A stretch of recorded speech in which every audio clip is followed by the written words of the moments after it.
right, we're up on Substack, on Instagram. I hope Twitch is back with us. Everybody's good. Look at that. I can't believe it. We're firing on all cylinders. Crazy.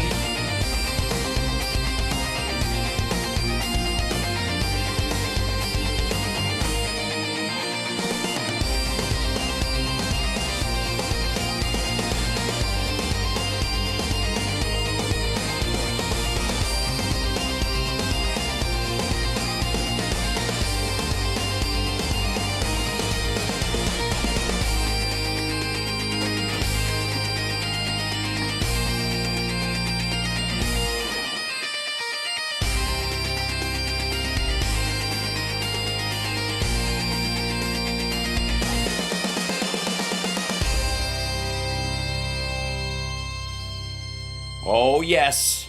Let's see. Hold on. Can we go straight to here? Hi, everybody. Welcome to the show. Good to see you. Oh, I gotta fade the music out. For some reason, my button that fades the music just kind of, I don't know, picks and chooses a day to work and a day not to, and it does. I don't understand. Chat, maybe you can explain it to everyone. What the heck is it going on? Good to see you. And yeah, the audio is good today. I've got another surprise in store. I'm so close. But it's going to take another day, but I think it's going to work. Fingers crossed. I've been doing a lot of tinkering. Every day I'm tinkering. That's what I need. I need like the nerdiest rap song every day. You know, like as my theme song. Every day I'm tinkering. Hold on one second. Wait, 1 second. Every day I'm tinkering. Take this, my little thing. Put this over here. This thing right, where is it? This, while it was previously the bane of my existence, could very well be our salvation if I just do this. That's right. All I needed this whole time was a USB-C extension cord. Now, I don't know if that's the case. We'll find out. Fingers crossed. I'm like, oh boy. But in the meantime, good. I'm going to keep at it. Just going to keep every day I'm tinkering. Best part of the day. Thank you, Deserve Man. By the way, I love your cookbook. The return. I'm working on it. I don't want to promise anything because I really am trying hard. I got it. Yeah. So, anyways, let me move this out of the way and to carry this over someplace else. We can put this up here out of the way. And then I got to put this with this thing. Quit it. Put this thing over here. There you go. And then I can take the whole thing and move it.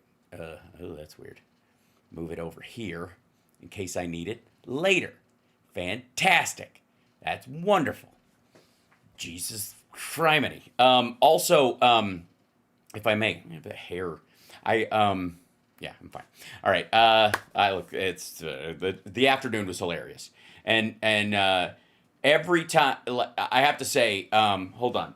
I have to show you someone. And when I say someone, I mean someone.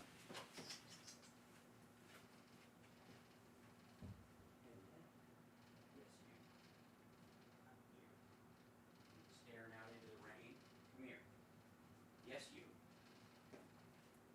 This guy right here. This guy right here. Okay? I have to tell you. Oh, Booger Man, thank you. I'm very excited. This little guy right here, who is kind of sleepy right now, is not only the most cable-curious cat we have ever had. When it comes, I got to wear a brighter shirt whenever I have him on the show. You won't be able to see him at all. He not only is he just wants to smell every cable, tie himself up, wind himself up in every cable. This is Bucky, everyone. But he's stealthy as hell. So I will pick him up, put him out of the office. I'm like, you go play, do something. And then I'll come back in and I'll be wiring something and I'll go to roll over and he'll be right here. Like under my shoulder where I almost would have squashed him. And he's such a slinky. He's such a slinky boy. Look at how handsome he is. Yeah, he's a cat, right? Well, Chip can't do that. Chip is too big to sneak around. So Chip would get in there and mess with the wires, but he couldn't get past me, right? You hear him thumping his way over. But Bucky, man, he's a little ninja hooligan. Yeah. He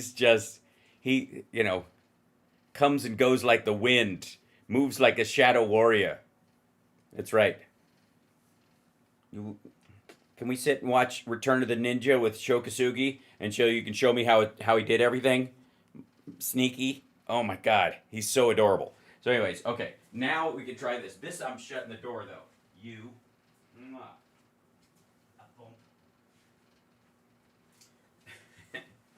Figure that out. All right. So anyways, while I'm you have to understand that the entire time, it's very complicated what I'm doing under the desk. Mm-hmm. Hello. Look out. But in the meantime, as complicated as it is, and I'm trying to keep track of it, and I've got my little schematic drawn out and all that stuff, and he adds like an extra layer of difficulty in this shit. So yeah, he's all Panther. He absolutely is. So get Bucky out of trouble. That won't be enough, Luis. We're gonna have to do a fucking Kickstarter to create a special device that will get Bucky out of trouble. The first unit will cost $100,000, but if you start early, we'll build it. Anyway, so we have a lot to cover today, including I was gonna do the cabinet meeting because it's pure Trump, and it's so stupid. It's just like pitiful. And Trump, I mean, there's plenty of little clips flying around.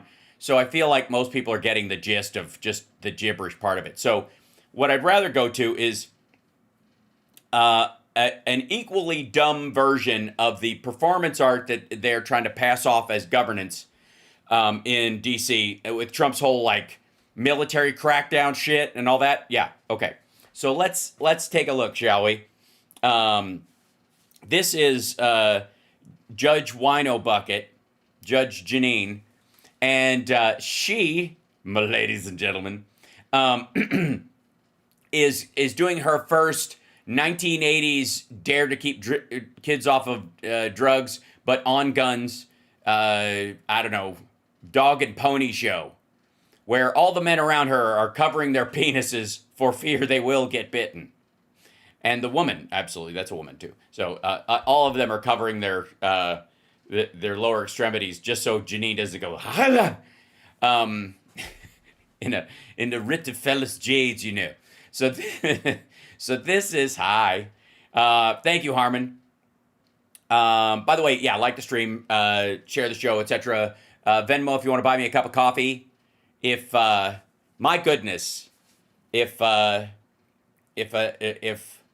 everybody who watches the show just bought me a cup of coffee every so often, just on a random roll on Venmo through the super chats or something like that, we'd have a studio by now because we got the viewers, kids. I'm very proud of our numbers, and they're real people. Go figure. Okay, so here's Janine Pirro announcing a bust of Washington, D.C. drug trafficking group. Now, I because I started watching this beforehand and then I paused. How many of you think this is her bust? Okay.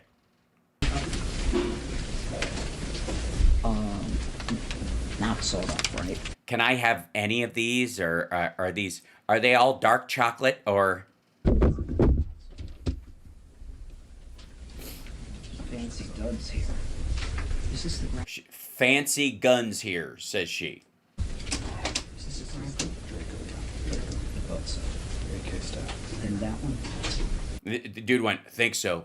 She like, is that the AR-15? He goes, AK style. Just a rifle?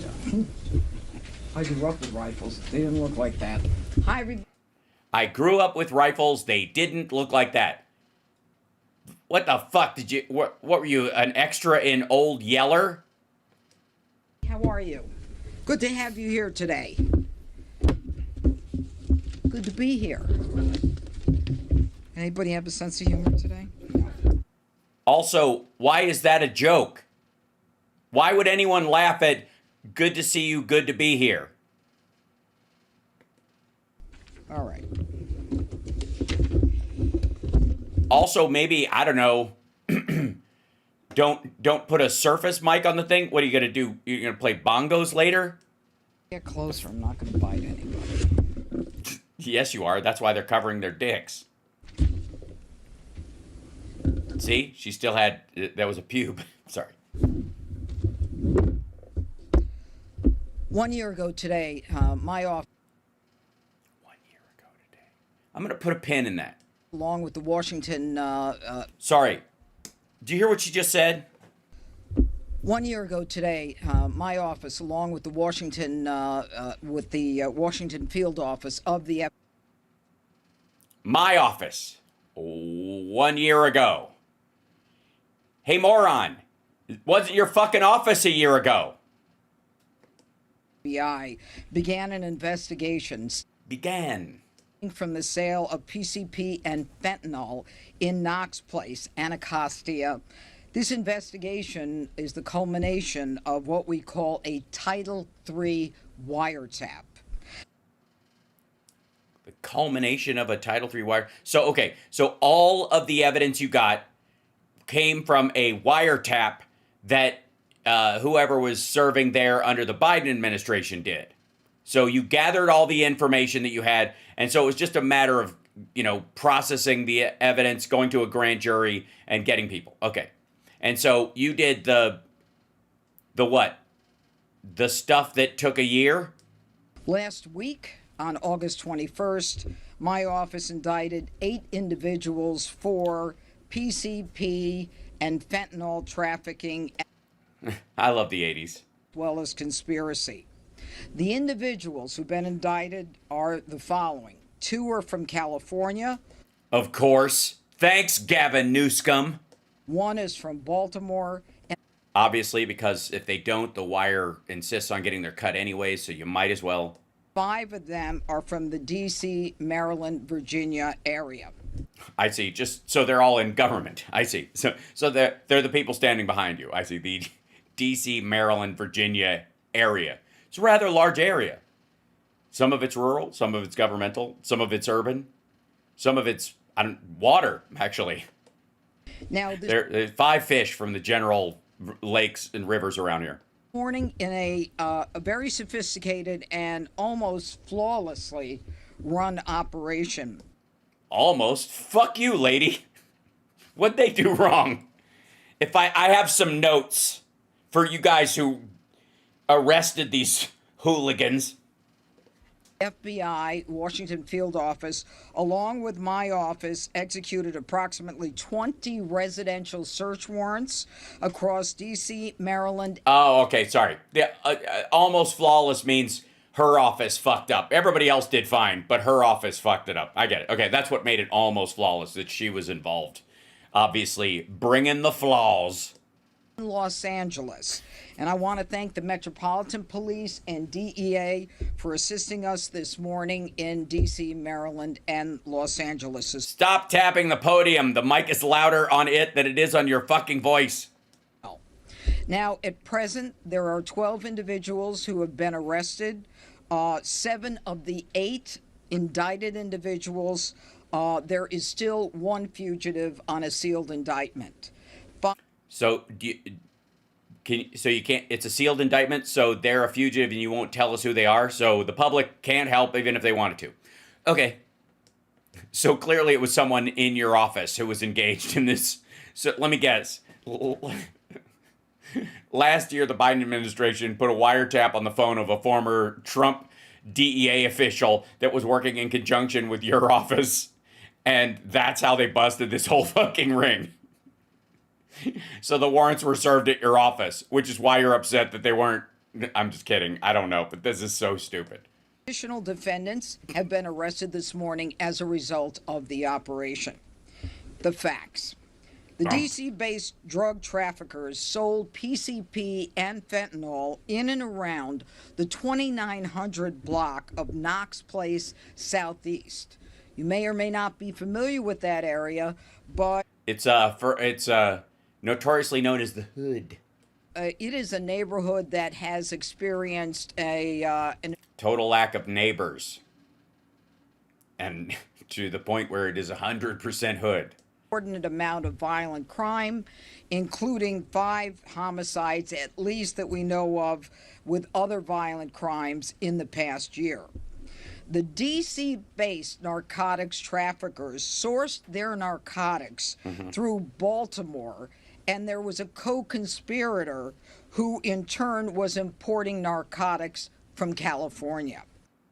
Huh. That would be weed? Seriously, like what? Or is it fentanyl through ports from China? Or is that the idea? Is that where they're going with this? Or will they not even bother? Or will it be that the person they arrested wasn't in California at all, and that's the story they told? So this included a 17-gallon, that's what I said, a 17-gallon shipment of Wow. I thought you were going to say hat. PCP that was intercepted outside of Topeka, Kansas. People became suspicious when everyone at the truck stop was going like, this is diesel! Wow! Hey, man! You've been parking your truck here for like 2 days straight. There's that weird fume coming out of it.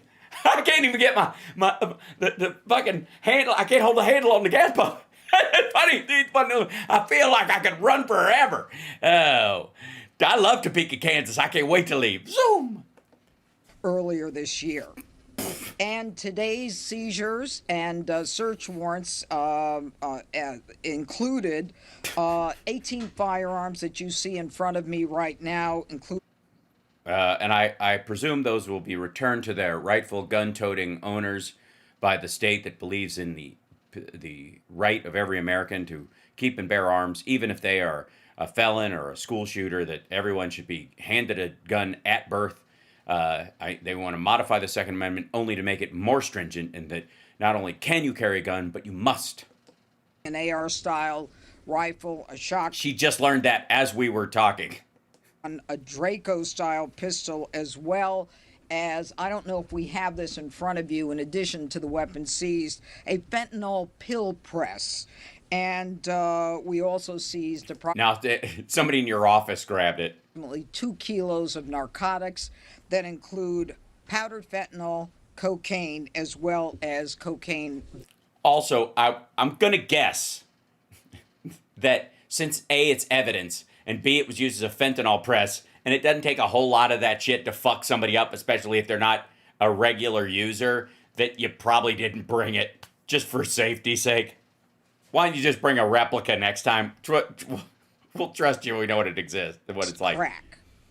The crimes: conspiracy to distribute narcotics, a felon in possession of a weapon, possession of a firearm in furtherance of drug trafficking, and one individual defendant was an alien who was deported 3 times, and he was in possession of a firearm. He's also During the Trump administration? charged with illegal reentry. Now, we use Title III to identify the suppliers, one individual by the name of Thomas Hancock from Baltimore. The source of his supply was an individual from Los Angeles. Yes, the individuals in Los Angeles are the worst because they stand apart from everyone as individuals. And this is what the violent crime and narcotics trafficking section of my office does on a daily basis. And takes credit for investigations that started last year on a wiretap that got you all the information you're talking about, and then you just scoop up some low-level dealers, display their firearms, pat yourself on the back, and fuck off. Gee, where have we seen that before? what we do are long-term investigations. No, you don't. You haven't been there long enough to do a long-term investigation, dum-dum. And they have a very maximum impact given the amount of time that we invest in these cases. Doug Hennick, to my left, is in charge of the violent crime and narcotics trafficking section. What we Well, why don't you just arrest him? is we work our way up the chain. which is what all prosecutors look to do, and Yeah. We've all seen Law and Order, lady. did just that. We got some major prolific drug dealers. Dealers. Do you hear that? She talks about the suppliers, and then they busted a bunch of dealers and took their guns, and they're just putting them on a fucking table. Look over here. What you do? We don't have them. Do we have them here? The Epstein files. We're supposed to be right next to all these guns. Not just on what we saw, but our undercovers were buying an incredible amount of drugs, And not turning it in. which tells us that the sale of drugs to people in the communities in the D.C., Virginia, Maryland area, Where the winos prowl, where the tigers growl, in search of that much-needed blow. Where winos cringe on a canned heat binge and find their graves in the snow. was an incredible. Wait, what movie is that? Could anybody even, somebody's got to know. Our undercovers. You got nothing? I'm working on it. Max Impact in theaters near you. No? Bad Boys? Maybe close. One of my favorite movies of all time. I'm not kidding. It's a movie I've watched dozens of times. It's the original.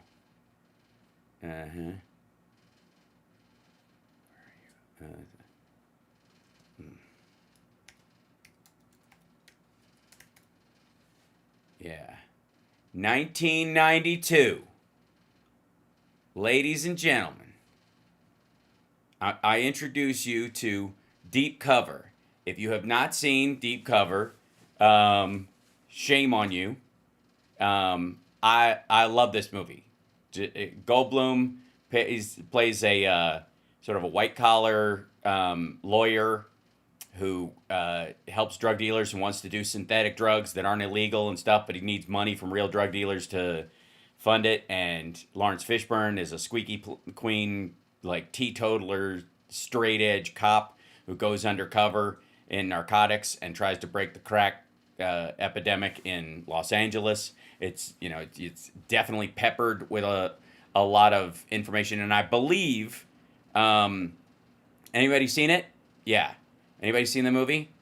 The soundtrack was NWA, I think, was the only the sound, let's see, soundtrack. Like it was scored by Dr. Dre and Snoop Dogg.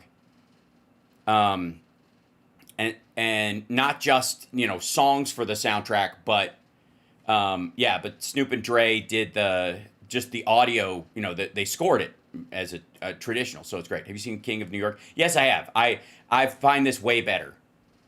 So I recommend it to all you guys. I love that movie, and I've seen it a bunch. And there's a bunch of straight up poetry that Lawrence Fishburne does, like a beat poet during it as part of the narration and part of his conversation. It's so goddamn good. Yeah. So, crack in L.A. Reagan for the hostage thing. Yeah, right. Well, that's a deeper story. America's evil. Get the fuck out of here. Why don't you just say people are evil and get it over with? If you're going to be nihilistic about it, America's evil. I'm here. I'm not evil. Fuck off. So, I would like to identify now for you the individuals who have been arrested. Thomas Hancock, 43, of Baltimore, Maryland. Eric Prather, 43, of Washington, D.C.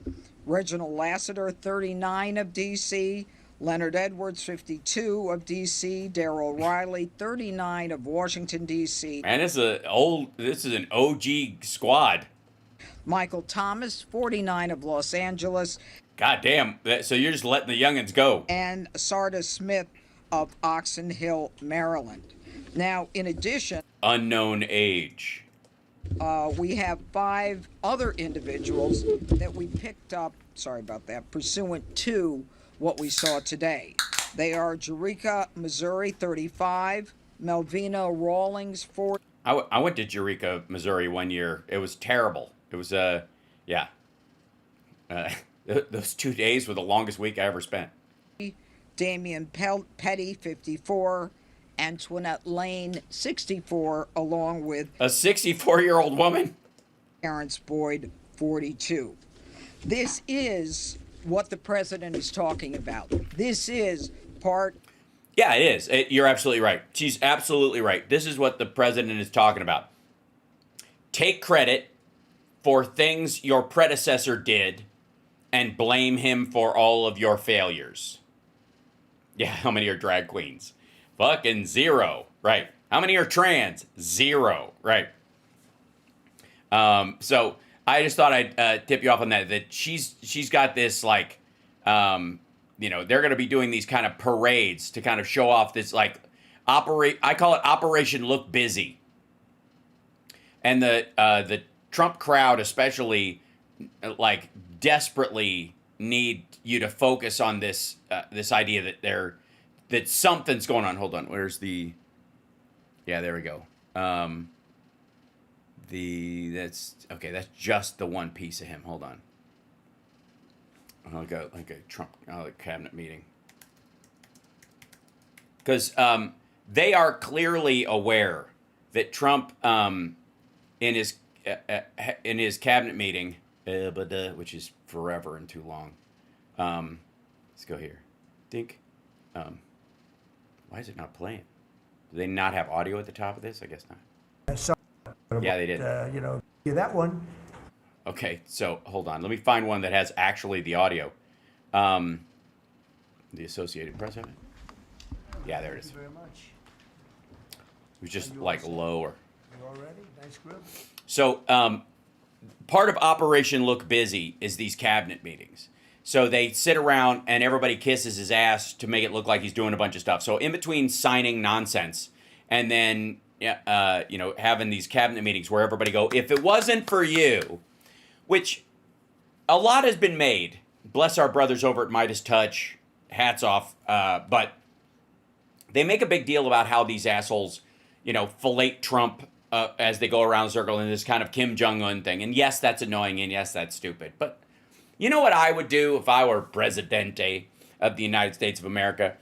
I would have my people go around, and if they're going to praise anything before they catch me up on the latest in whatever their job was, they're kind of like, they're 2 big talking points for the meeting so the media can see what we're generally going to talk about before we punt them. Because, by the way, after the media leaves, he gets up and leaves. This is over. They don't actually have a meeting. This is all of it. There is no, whatever's on camera is the meeting. After they stop airing it, they're gone. They don't have an actual cabinet meeting. This is just bullshit. It's all performative. It's an episode of The Apprentice, right? But I, personally, would have everyone, if you're gonna, extemporaneously bloviate about something wonderful, I would have the agricultural secretary go on about how wonderful our farmers are and how our food production is great and the changes we're trying to make on behalf of them and farmers and agricultural producers and food processors and those kind of people, what they need from us. What I'm hearing from them, this is what they need from us. That's what I would have them do. The meeting. Hey, don't blow smoke up my ass. I know I'm awesome. If I want to hear what the troops have been telling you that they need, because you represent them, you aren't them. And most of these assholes don't understand the concept that they represent the people in the cabinet position that they are that deal with that aspect of the economy or of the social structure of the country. They don't understand that they aren't. The agricultural secretary is not the king of fucking ag in this country. They represent the voice of the agricultural sector and everybody involved in it. And so they're only important, the value of them as a cabinet official only comes from how well they fucking do that. So maybe if I had one note, maybe stop blowing smoke up this old fart's ass. It's not going to inflate him. He is deflating like a balloon right before your very eyes. Maybe actually treat it like a real meeting where you're reporting back about the sector of the organization you're in and the part that you're supposed to be responsible for, and represent the needs, wants, and desires of those people and how it interacts with the other people there. I'm hearing this from my people. They need something from one of the other secretaries and vice versa, because there's overlap in what we cover. And in this particular area, we're hoping to work together on this. So we formed a working group, the three of us, Agriculture, Department of Interior, and then the drug trade, because there's issues with, I don't know, illegal pot growers stealing our farm workers, shit like that, which happens. That's why you have working groups. That's what these working groups are supposed to be. Instead, they just sit around like telling this guy he doesn't suck because even though he knows they're wrong. Big group. But I want to thank you all for being here as we prepare to celebrate Labor Day, when we honor the incredible hardworking men and women of our country. Quiet. Is it quiet or just me? Every policy of the Trump administration is designed to lift up the American worker, promote great-paying blue-collar jobs, and to rebuild the industrial bedrock of our nation. It's also obviously for great defense. We have the greatest military in the world. We rebuilt it largely Great in defense. my first term. Yes, Some I of it was like. stupidly given away to Afghanistan. For what reason? Nobody can figure that one. But it was Because they didn't. They didn't give it away. We were building up their army so they could fight, and then you made a deal with the fucking Taliban and let them roll in there and set a date for us to leave after you got kicked out of office. still a relatively small amount of what, if you compare. The concept of what they did, however, is just incredible. But The concept. the country is doing well. We're respected What's his fucking notes? Does anybody have a picture of what his fucking note is? Say, blame Biden. That's basically what it says. all over the world like never before, probably. We went to NATO, as you know, and they went from 2% to 5% of GDP. Yeah, because they're at war. Nobody expected that, and the difference Well, they didn't have to, but like they literally 15%. Them going from 2 to 5% is just filling the gap in arms that we were giving to Ukraine to protect them. And since you fucking swept the leg, they got to pick up the slack, and they're just doing it by buying it through there. It's just another way. By the way, maggots know this, that he's still arming Ukraine because the deal for America ultimately is good. It's better to have them as a partner. They've got more resources and more intellect than all of Russia put together. These arms will ultimately get paid for giving them in the first place. There'll be a peace dividend long after that. So they know it's more valuable. So he just wants to continue doing it while convincing maggots he's not. they didn't pay the 2 and they paid the 5. So, and as you know, we are selling a tremendous amount of equipment to NATO. We're not spending any money. We're making money, but I don't want to talk about making.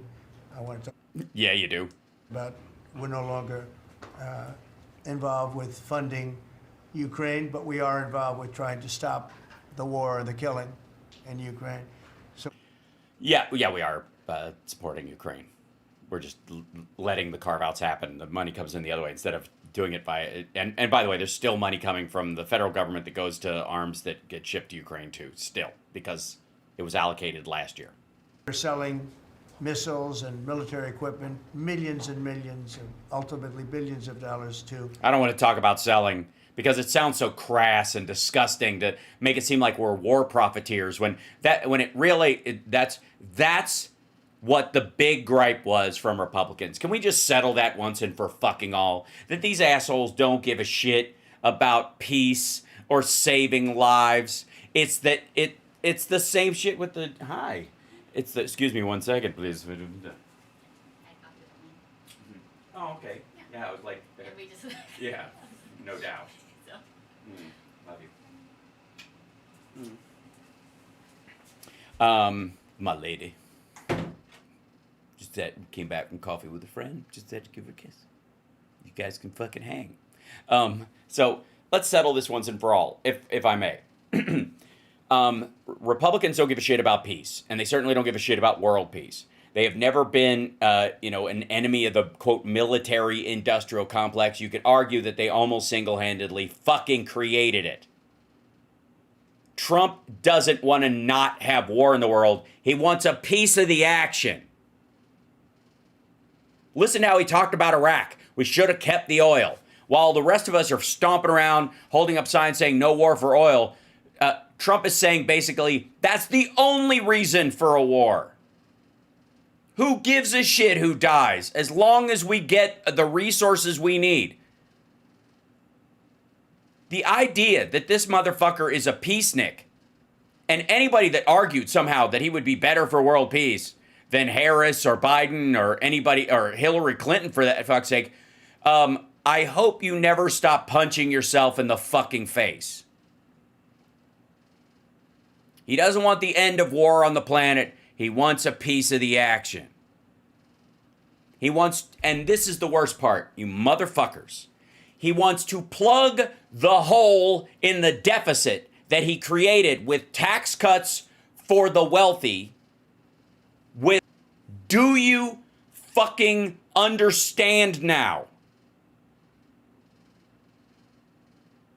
I feel like I'm turning into Malkovich. Are you a fucking moron not to see this, you fucking idiot? Right, that's it. Like, there needn't be no other, we don't have to bounce this fucking conversation around about what his cabinet wants or whether Kegg's breath is a fucking drunk or whatever this stuff. Donald Trump doesn't want an end to war. He wants a piece of the action. And he needs that money to pay for his tax cut to the wealthy. He needs the sale of bombs and missiles and fucking artillery shells and tanks.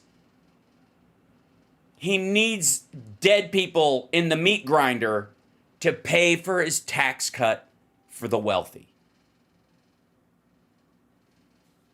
Chat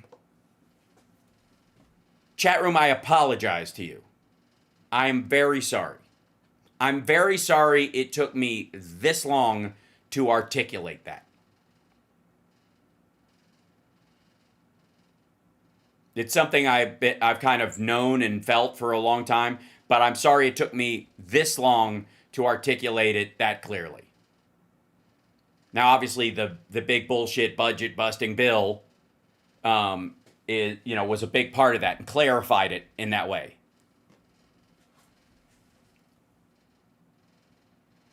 This whole thing is a financial scam to pay for a tax cut for himself.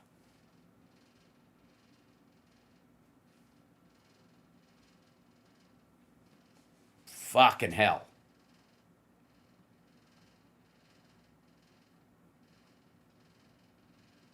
And I want you guys to remember that whenever the conversation about, peacenik and policy comes up around Donald Trump. Because there is no need for a conversation around it. It is clear as fucking day. Donald Trump doesn't want to end war. He wants a piece of the action because he needs the money from the sale of arms and the continued killing of people to pay for tax cuts for the rich. End of fucking conversation. You know how I know that? Because that's what he's fucking doing.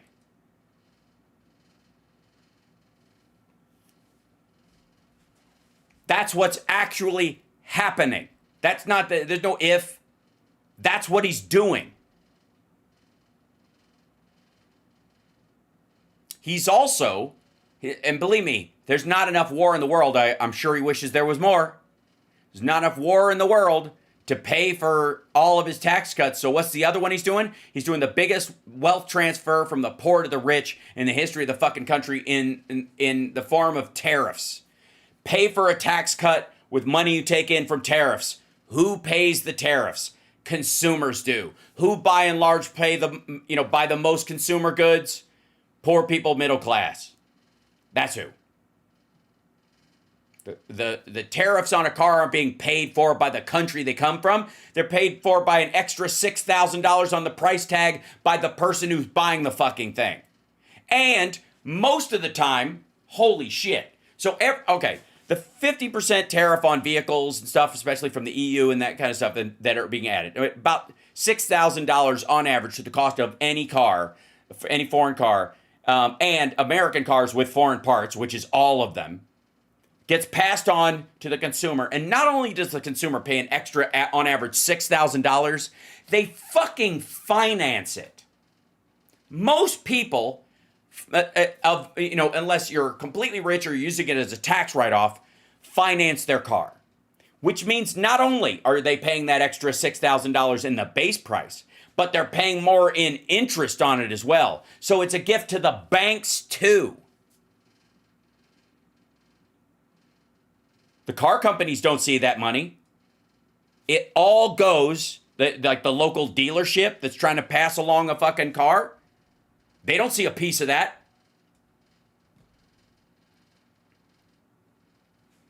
Fucking hell. You don't finance, well then you're very lucky. The NATO people, where I'm very friendly. The NATO people. You know, the NATO people. We have a great relationship, but that was an amazing... With the NATO people, you know, old what's her name and what's his name and the tall guy from the country that looks like California and has a bigger border with Russia than Ukraine does, but somehow Russia doesn't invade it, even though it's a NATO country now, and apparently that didn't change shit, but attacking Ukraine is fine. Anyways, the NATO people. Trip. So they're funding the entire war. We're not funding anything. I think it's an important point to make because a lot of people don't understand that. And we will... He means maggots who are still mad. And yes, we are. Continue to do that, and we're trying to get as much as we can for them. They want the American product. The American military product is by far the best in the world, and that's... I didn't want to talk about selling. Will you listen to this, motherfucker? I don't want to talk about selling. People are dying. I don't want to talk about selling, but... While we're on the subject, we do have the best shit in the world. If you want to kill somebody, bing, bing, bing. They want to get. They have lots of options, but that's what they want to get. So the factories are doubling up and tripling up where they make the Patriots and other.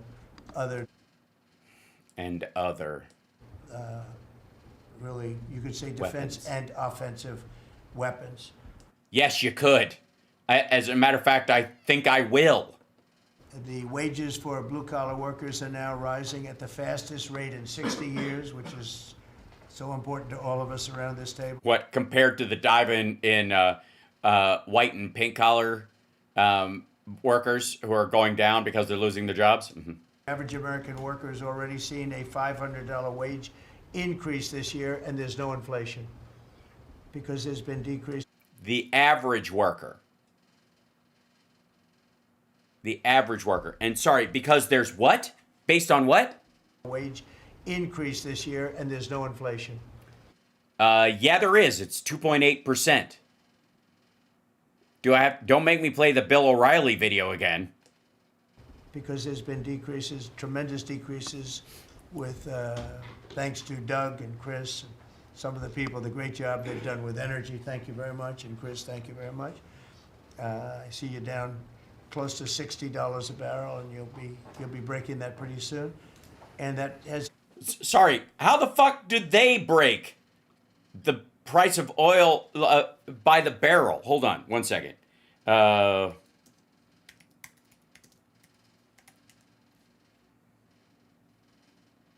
Okay, we'll go to crude oil prices today. We'll go here. Where the fuck is it? There we go. That's the oil price charts. Where are you, you bastard? Here it is. Okay. WTI crude is up 21 cents today, 63.36.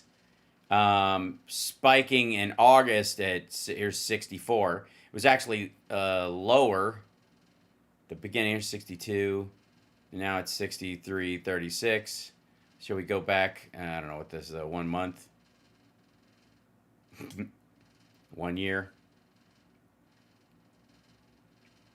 Apparently there's a big ditch right April earlier. The lowest it was May 2nd, was 57.13, and then look at this thing right after that.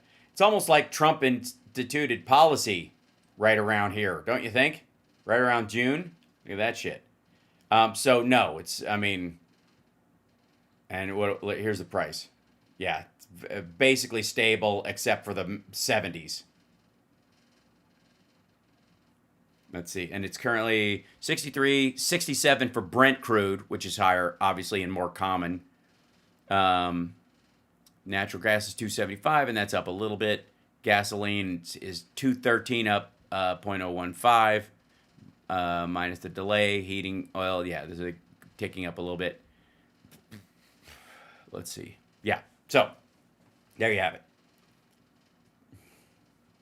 Huge impact. So we have groceries are down, energy is way down. Hold on.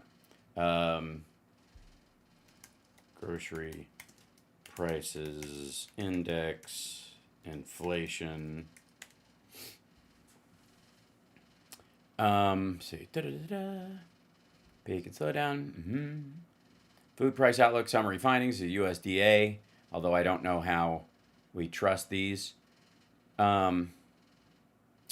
Food at home, grocery store, supermarket purchases increased 0.1% from June 2025 to July 2025 and was 2.2% higher than July 2024. The food away from home, restaurant and food service increased 0.3% and is 3.9% higher than in July of 2024. The forecast overall, here you go, hold on one second. This is the USDA. By the way, Trump's USDA, so take this with a grain of salt. It's painting a rosier picture.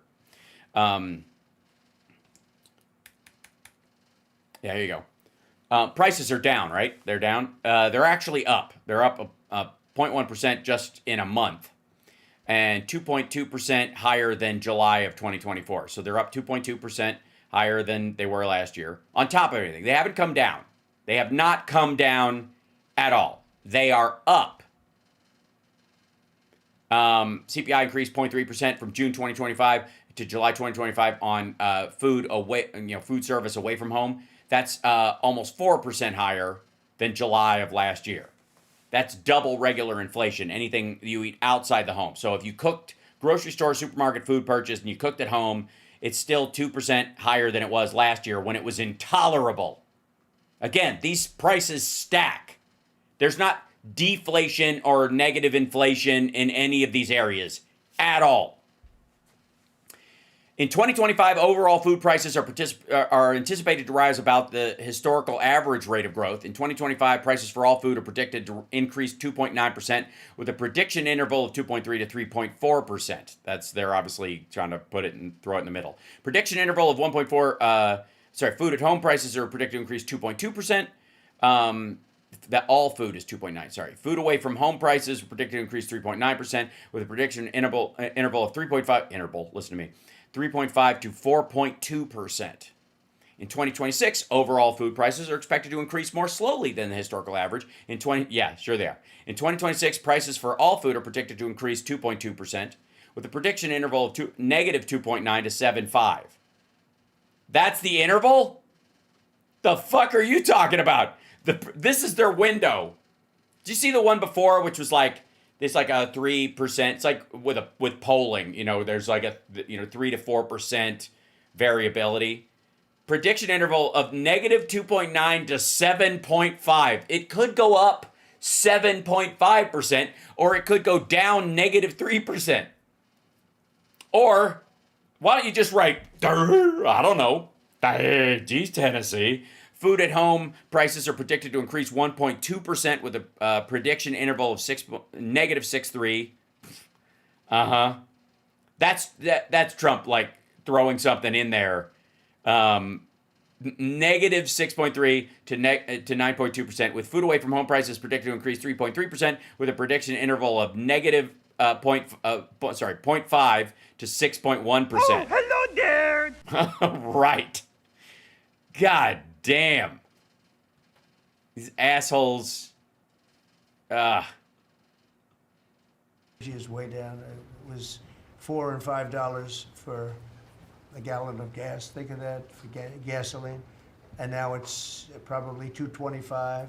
There are some places it's $2. It's even It broke $2 in a couple of locations in the South. Yeah, they have a pump right on one of the rigs where they give the gas free to the employees. Hold on. Gas prices. Well.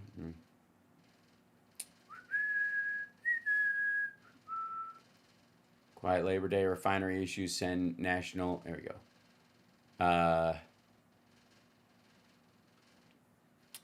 This is Oregon's paper on here. This is just the first thing came up. Gas prices in Oregon and most other states are showing just small fluctuations as travelers gear up for Labor Day, the last holiday weekend of the summer, but issues at a major refinery in the Midwest are putting upward pressure on the national average. For the week, the national average for regular jumped 6 cents to $3.19, and the Oregon average holds steady at $3.98. $3.19. Oh, please, Banner. Take off your clothes. $3.19. Please tell me you know that song. Don't get me started. Chat room. I know I'm leaning on you heavily today, but you have to know $3.19.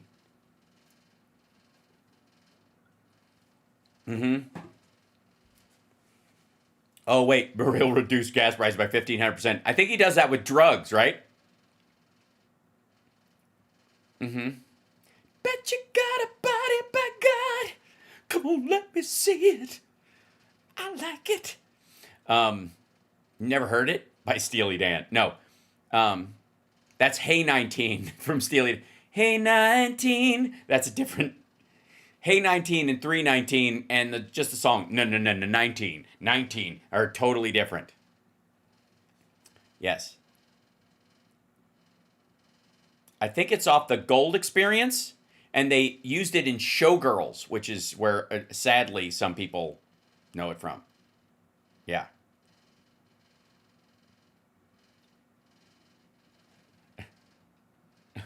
Go buy somewhere. Oh wait, Simon, we got a special beef surprise for you later. That came out weird. Hold on. In places like California where they charge such high taxes, it's higher, but it's still much lower than what it was a year ago. So energy's way down, groceries are way down, eggs are way down. Thank you very much, Madam Secretary. You've done a great job. Appreciate it. When we came in, the eggs were through the roof. They were 4 times higher than they've ever been. And my first question from not even close to true. People were, what are you going to do with eggs? I said, what's the problem with eggs? That was caused by Biden, or whoever was operating the auto pen actually caused it, I guess. Because What the? Yeah, he caused avian flu. I don't think he knew too much about eggs.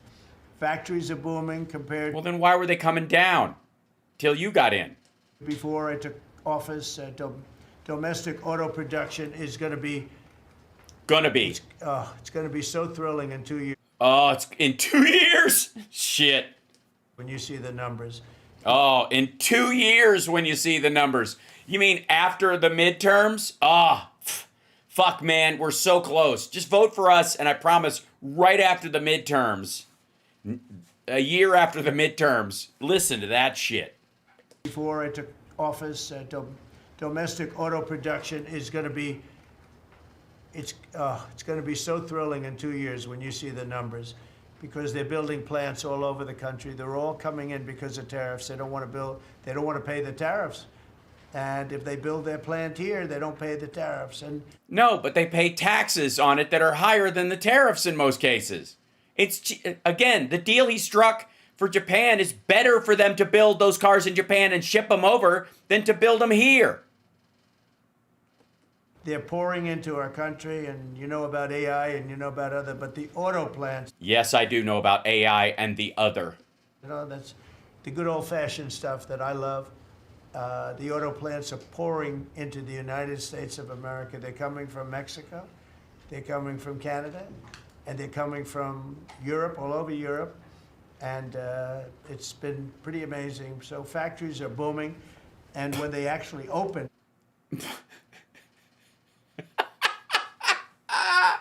Please, ladies and gentlemen, tell me you heard that last sentence. Tell me. It's been pretty amazing. So amazing. factories are booming. It's been Amazing. over Europe, and it's been pretty amazing. So factories are booming, and when they actually open, you know, right now they're booming in terms of construction. Right, yeah, that's how most of us think of it. Booming in terms of construction. This is something given to me by Mark Zuckerberg, and you'll see this is AI now. These are, I never understood. I said, well, you know, You still don't. I built shopping centers, and for $50 million, you can build a very nice shopping center.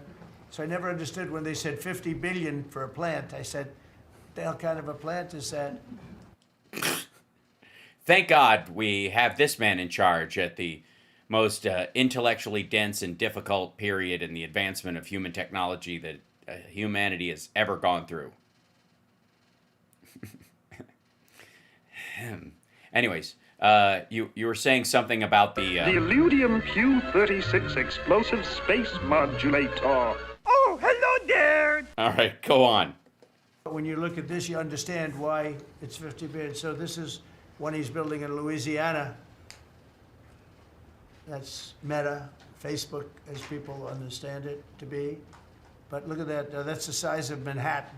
So that's superimposed over the island of Manhattan. Yes, it looks like it's eating Manhattan. Is that a scene from the new Meta's first Pac-Man Takes New York? It's up a big part of Manhattan. I think they say 81% of Manhattan.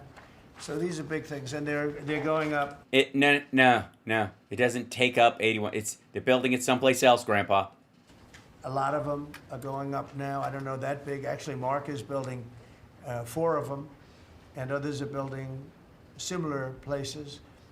And when these things open up, I'll tell you what, our country... Boy, I mean, the jobs, oh man, that no one will do in entire areas the size of Manhattan. Let me explain to you what this asshole just held up. A picture of a data farm that will have about as many employees as a truck stop.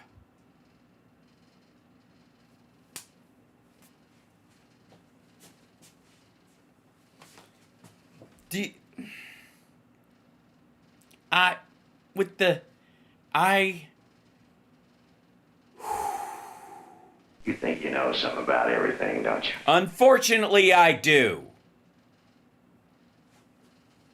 All right. Leading China now in AI, substantially leading China. Oh, yeah? In what way are we substantially leading China? And the reason is because we're letting them build their own electrical facilities. We would need double the energy that we... None of them have been built. You can't lead something in something that you haven't done yet, and they haven't even started doing yet. They haven't built any of their own fucking power plants. None of these have happened yet. You can't be beating China and doing this if they're building a fucking coal plant starting a new coal plant a month, and that's where their energy is coming from right now, Mr. 2 years. All of the electricity that we produce right now in this country isn't enough we needed to double it, blah, blah, blah. Yes, that's why we need nuclear reactors, we need micronuclear, and we need thorium. Shut the fuck up like you know anything. You'd have to multiply it times 2 or maybe 3. No. No. You're going to need to double it, not maybe 3. He just doesn't think doubling it sounds like much. 3 times. So 3 times more than we have right now. 7 times. Why not 8, 12 times? Everything. To operate your toaster and everything else. Okay, 3 times more. And Then to operate my toaster? Well, that's not very much. My 3D printer takes up about as much energy as a toaster. the way we are able to succeed, because China goes out and builds these massive plants. They're right now building 58 coal, in this case, almost all coal-fired plants. And coal is back with this country too, by the way. You know, there's a reason they use it, because it's good. It works for them.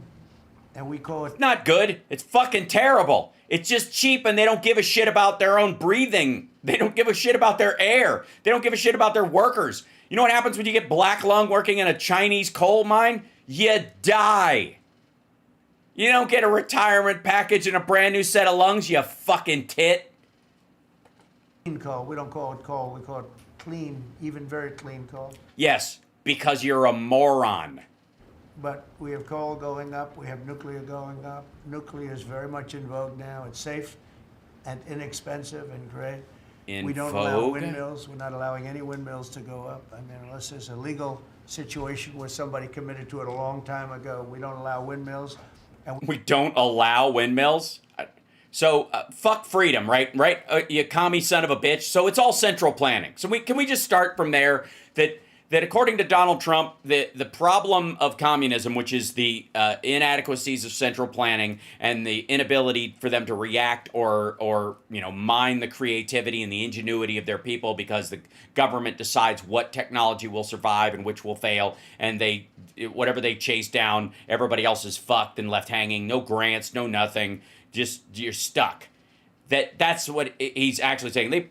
This fucking 15% or 10% stake in Intel is fucking straight up, it's fascism, really, but it's socialism on the low end at the very least. It's like it's pedestrian socialism. I want the solar panels that I was speaking with the secretary about because they take up, thousands of acres of our farmland. No. No, they don't. These big ugly patches of black plastic that comes from China. It's glass and silicone. It's not plastic. It's not plastic. That you do realize that's not. Motherfucker thinks it's plastic. He thinks it's plastic. And the solar is, I like solar in some ways, but for firing up your big plants, it doesn't work. Right. We know that, asshole. It's supposed to take the residential weight off the grid. Do you understand? Do you understand the draw that like business office buildings and that like houses and all that stuff, what they draw off the grid? And if you want that energy to go to AI and all this other shit, and you've only got a limited amount of these furnaces can only burn so hot, these nuclear reactors can only produce about 1.21 gigawatts of electricity, which is pretty close to what they actually do. Actually, I think a large dam can do about 3 gigawatts. But a nuclear reactor does 1.21 gigawatts. And it is gigawatts, by the way. I'm all deference to Doc Brown. But the way you take some of the draw away that you will need for these plants that you're talking about, the way you have the excess energy is if you use for residential solar, geothermal, wind, and tidal power. Natural gas, things like that. It's very unstable, but it really takes up your farm. The farmers are saying unstable. You're thinking of 1970s nuclear power plants, I think. They're building these massive blotches in the middle of the fields all over the country. It's so crazy. No, they're not. Crazy. So we're not heavy into that at all. And windmills, we're just not going to allow them. They're ruining our country. They're ruining everyone. If you look at... you know what? I blame the Dutch. Ugh. We have so many car accidents, because people driving along and they're like, windmills, fuck the hop! And they just drive off the road. Like their car gets driven crazy like it's a fucking whale. I hate to mention countries, but you look at the UK, what's happened at UK, they have... Okay. Yes, you mean your golf courses? Energy costs have gone through the roof. It's because of wind. They want to do everything, close up the northern parts. He's been on this oil thing in the northern parts because what he thinks is if they draw that oil from the north, nobody wants to be up there because it's colder. So fuck it. And his golf courses are down on the other side, so they can remove the windmills, use oil and gas. Who gives a shit if it pollutes the area up there? Because his golf courses are down in the south and in the southwest. The country, they have oil that's tremendous, and they closed it up, and they've been building windmills all over the place. And I tell them, you're my friends, but man, you're gonna have a bad awakening very soon. It's gonna be very bad. They're ugly. They don't work. They kill your birds. They're bad for the environment. And if you look at birds aren't real. From a house, your house is worth less than 50%. Also, not true at all. I don't know where the fuck that comes from. Like, What? But an oil rig looks great on your beachfront fucking property? What? I'm trying to have people learn about wind real fast, and I think Oh, believe me, you've been teaching your entire cabinet about wind this entire time. Yeah, they know all about wind, especially Marco and Pete.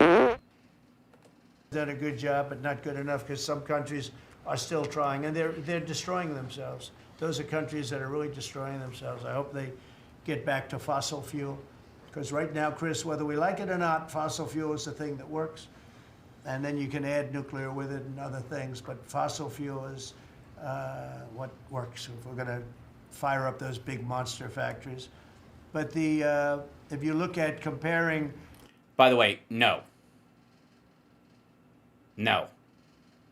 Like, first of all, nuclear is going to be the micronuclear is the way that all of these tech firms want to go. And coal is what you need for steel furnaces. When you're melting steel and you want to steel, you want to make boats and planes and giant structures and that kind of stuff, that most of all they use coal. That's what coal is largely made for. And that's what he's hoping the steel tariffs will do. It's what Obama put steel tariffs on. His are equal to or lower than what Obama put on. But that's all coal is really used for, and that it's needed for anymore is steel plants. Everywhere else, you'd rather run a natural gas generator or have a multi-tiered approach so that if one goes down, you have a backup, especially when it comes to cloud services and servers. Everything before I took office, domestic auto production is up 18,000 cars a month. And we haven't even started yet because a lot of these... Hold on. Domestic auto... Hold on. Domestic auto production outputs.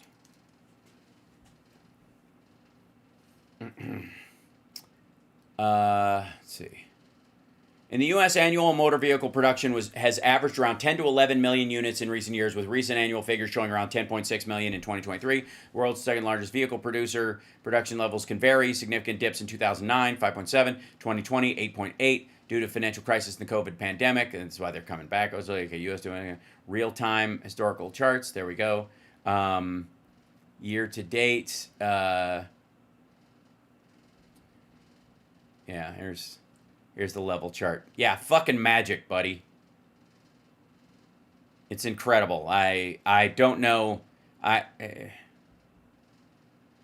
November of 2024, it was right here. Then Trump comes in and all of his tariff stuff cadavers everything to January 25th. Then they don't quite know what the fuck's going to happen.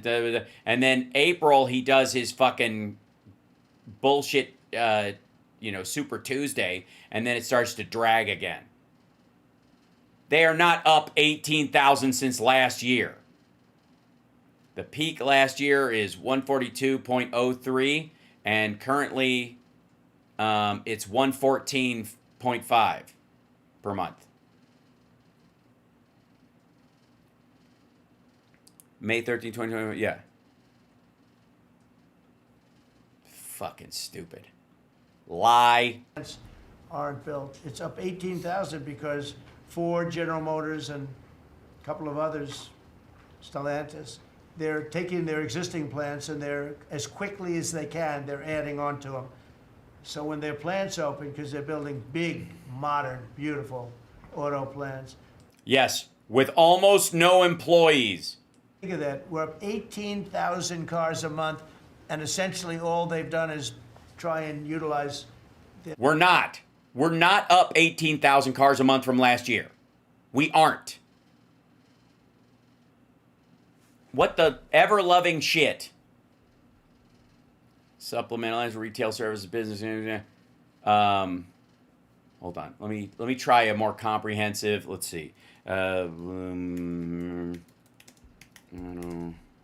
Sorry. Yes, auto production.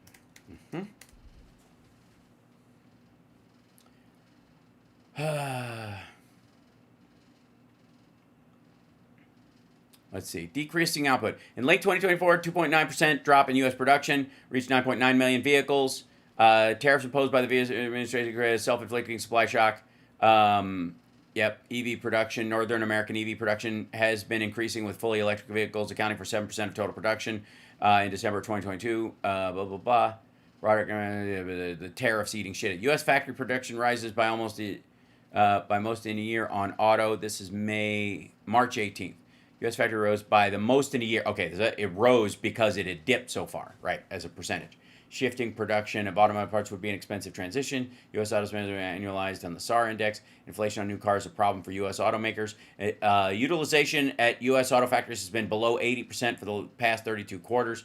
Trump just gave car makers a 1 month tariff reprieve. That, of course, went away. That was old.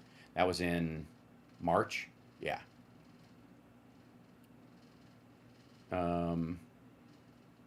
Here's this domestic auto. Here's the St. Louis Fed. Here's the domestic auto production graph. There's COVID right there. There's 2020. Here's Trump came in. This is 2015. 2016, it was lowering a little bit. And then Trump came in. Then post-COVID, you got this huge drop. Then it starts to level back out again. And then it peters down a little bit. And then during the election year when the tariff talk is happening. And then that takes a giant shit early this year. And then right now it's at 114.7. So this is exactly what we were looking at before. Let's see. It's the 1 year. Yeah, so here's July of 2024. What he's doing is an 18,000, they're up 18,000 units from last year. What they're talking about is after he got elected, everybody freaked out, and they're picking from probably about here. So, yep, that's what they're doing. They're talking about essentially somewhere between December and January, whatever the lowest point was before it became this year. So January 31st to now, they're saying that it's up 18,000 units or whatever. After it went up after they thought it was bullshit. They were panicking about it. And then his April, the Tuesday thing happened. And then it ate shit again. And then it's kind of leveling back out to here. But that's why he's saying 18,000. Because after he was elected, car sales went in the shitter. Their production went in the shitter because they were worried about tariffs and what he was going to do. Because they knew they wouldn't sell as many, which they're right. Also, how about this? Well, how about this? New car sales, U.S. manufactured, 2025. New car sales for the first half of 2020 surged 4.7% in July, reaching 9.5 million. A trend that contrasts slowing sales and declining SAR rates in the second half of 2025 due to factors like the post-tariff slowdown. Yeah, there you go. So, hold on. So, the first half of the year, this is just cars from last year. This is money left over and people buying stuff before the tariffs kick in, right? So, new car sales in the U.S. for the first half of 2025 saw a surge, with year-to-date figures up 4.7%. This is people buying new cars before the tariffs kick in, reaching 9.5 million units. A trend that contrasts with slowing sales and declining SAAR rates in the second half of 2025 due to factors like a post-tariff slowdown.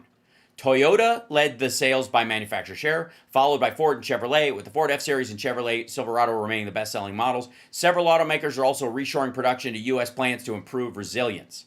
See in 5 years. Also, notice the Ford F-Series and the Silverado, you can write those off as farm vehicles, and so you get a special break, especially in Trump's BBB. First half, new vehicles increased 4.7 year-to-date.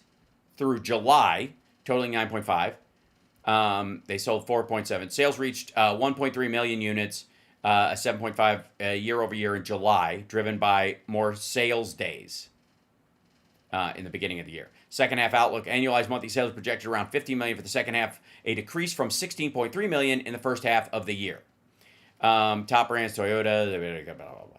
Market volatility. The market is experiencing shifts, including potentially lower inventory and increased supply chain improvements, which could influence future sales and prices. I'm sure it could.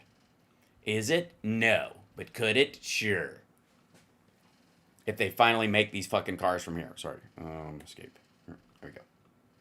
Space correctly as their big plants open up. It's going to be, I hope they remember that it was this way. I hope this table gets a lot of the credit for what's happening. It gets all of the credit, because this would have never happened. We were going out of business. This would have never happened. It's not happening now, you dumb fuck. In every way. We were losing. All the car plants were leaving this country. Now they're all coming back in. And nope. They are coming from Canada, and they are coming from Mexico, but they're coming. By the way, can we go with here? You know what? It's unfair of me to go to like Bloomberg or something, because I'm sure Trump thinks that, you know, that's a woke anti-Trump organization, because, you know, Wall Street's always been very Democrat, you know, pro-trans social movement. Let's see, dismiss. There you go. Put this on reader, so quit it. I don't want to do that. Quit it. I want to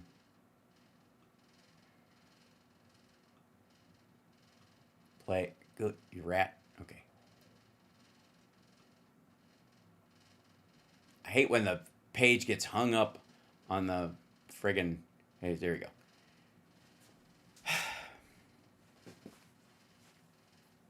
See you on the other side of reading that little headline. Car sales plummet following pre-tariff panic buying. The party is over. The U.S. auto market is showing signs of significant strain as car makers, dealers, and consumers face the combined... Hold on. Let me squeeze this down for you.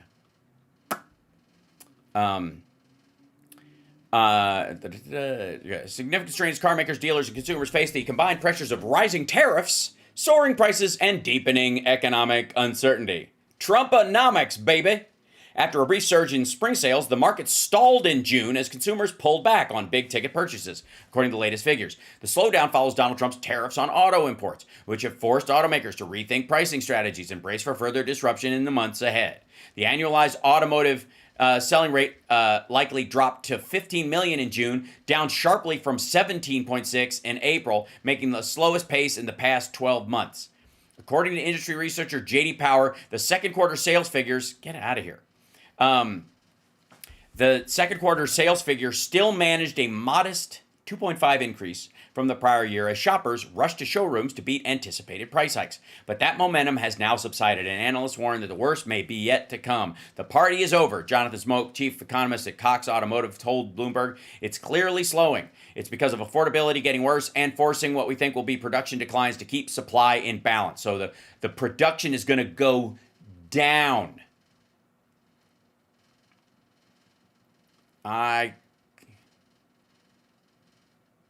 Come on, man.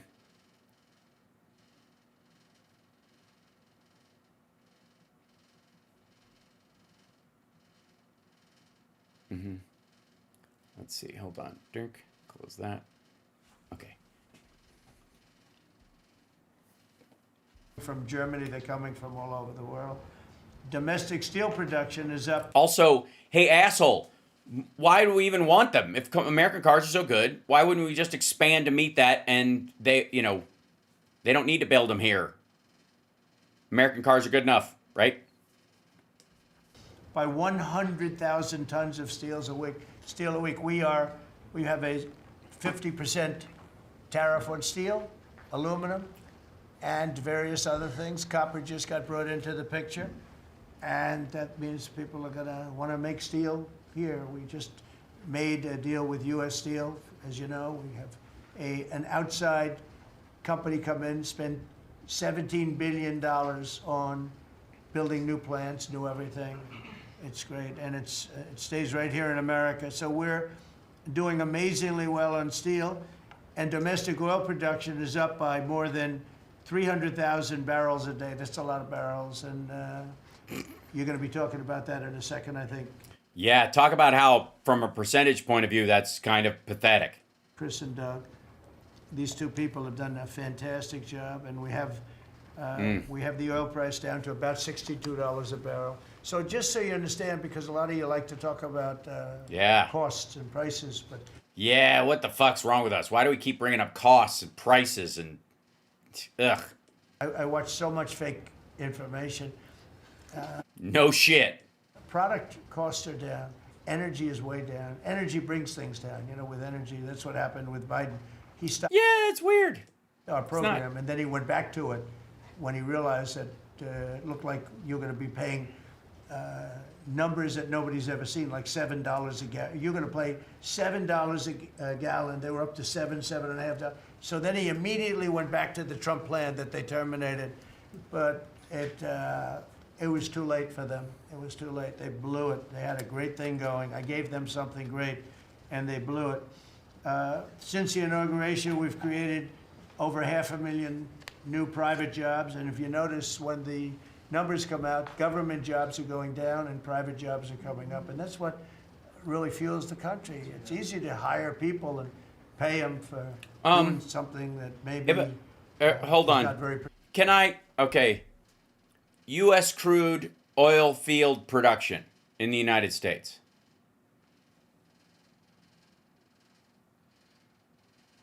Year to date. This is January. This is Trump taking over. This is Biden. This is shit. What? How about 1 year? It spikes up and down, seasonal shit, or they don't chart or whatever.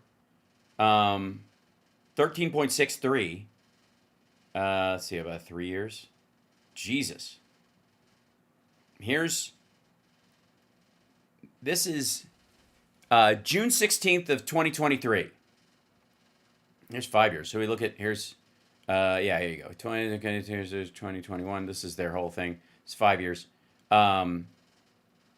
This is Trump's, last month, right? Down here. They don't do a 10-year on here. But here's this. Here's Biden starting here. This is all Biden.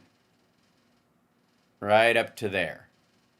And that's Trump right there. That's this last little bit right here. That's when the policies actually go into effect or whatever the fuck's happening. But this is where it was. And at the beginning of Biden right here. And then this is the end of Biden's term. Sorry, right here. I'm not even getting him all the credit he deserves. Yeah.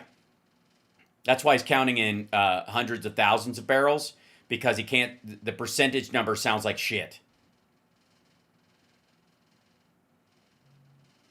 Yeah, so it's currently, fucker, things are so small, but 13.3, and when Biden left office, it was 13.6. It's actually gone down. Domestic oil production is down under Trump. Huh. Go fuck, I guess drill baby drill doesn't necessarily mean strike oil baby strike oil. But I guess pump baby pump sounds wrong. Jobs are down, actually substantially down, and private jobs are way up. And these are the jobs that make money, create a better life. Meanwhile, we've reduced the number of... All right, by the way, he's just reading bullshit. I think we've established at this point that this is all just fucking nonsense. They just made him a list of, like, you're doing great, boss, and he's just making it up. I don't know where the fuck he's getting these numbers from. Bureaucrats by 84,000. By the way, can I just say, and I usually don't take a moment like this, but I know I'm diving into this stuff live, but the reason I feel comfortable diving into this stuff live is because I have a working knowledge of this stuff that allows me to go spot bullshit from a distance. And if you appreciate what I'm doing here, hit the like and do all that stuff they always tell you to do. I don't want to tell you to do it because it's not my thing. But I think it's very clear that they're just giving him snow to blow all over his followers. It's just fucking lame. Thank you guys. All right, here you go. Back to this. We got rid of 84,000, and I think the job numbers, you're going to see the new job numbers are going to be you're going to see through the roof because of all of the different businesses that are moving into our country. And not just production businesses, autos and AI, but any business you can think of in... Any business? You think Porn Valley and in like Agora Hills or wherever the fuck it was, and like I pretend not to know, in LA is going to come back, roaring back? The world Any industry? All right. Furniture, as an example, North Carolina. I went there many times when I... Oh, this is fucking like handmade fucking furniture shit for rich people. Dude. Bring down the prices at IKEA and Ashley. Nobody gives a shit about like hand gnarled French, Renaissance furnishings that you can put in your dipshit nouveau riche gaudy fucking apartments. That, by the way, are almost entirely inhabited by mob bosses and their underlings.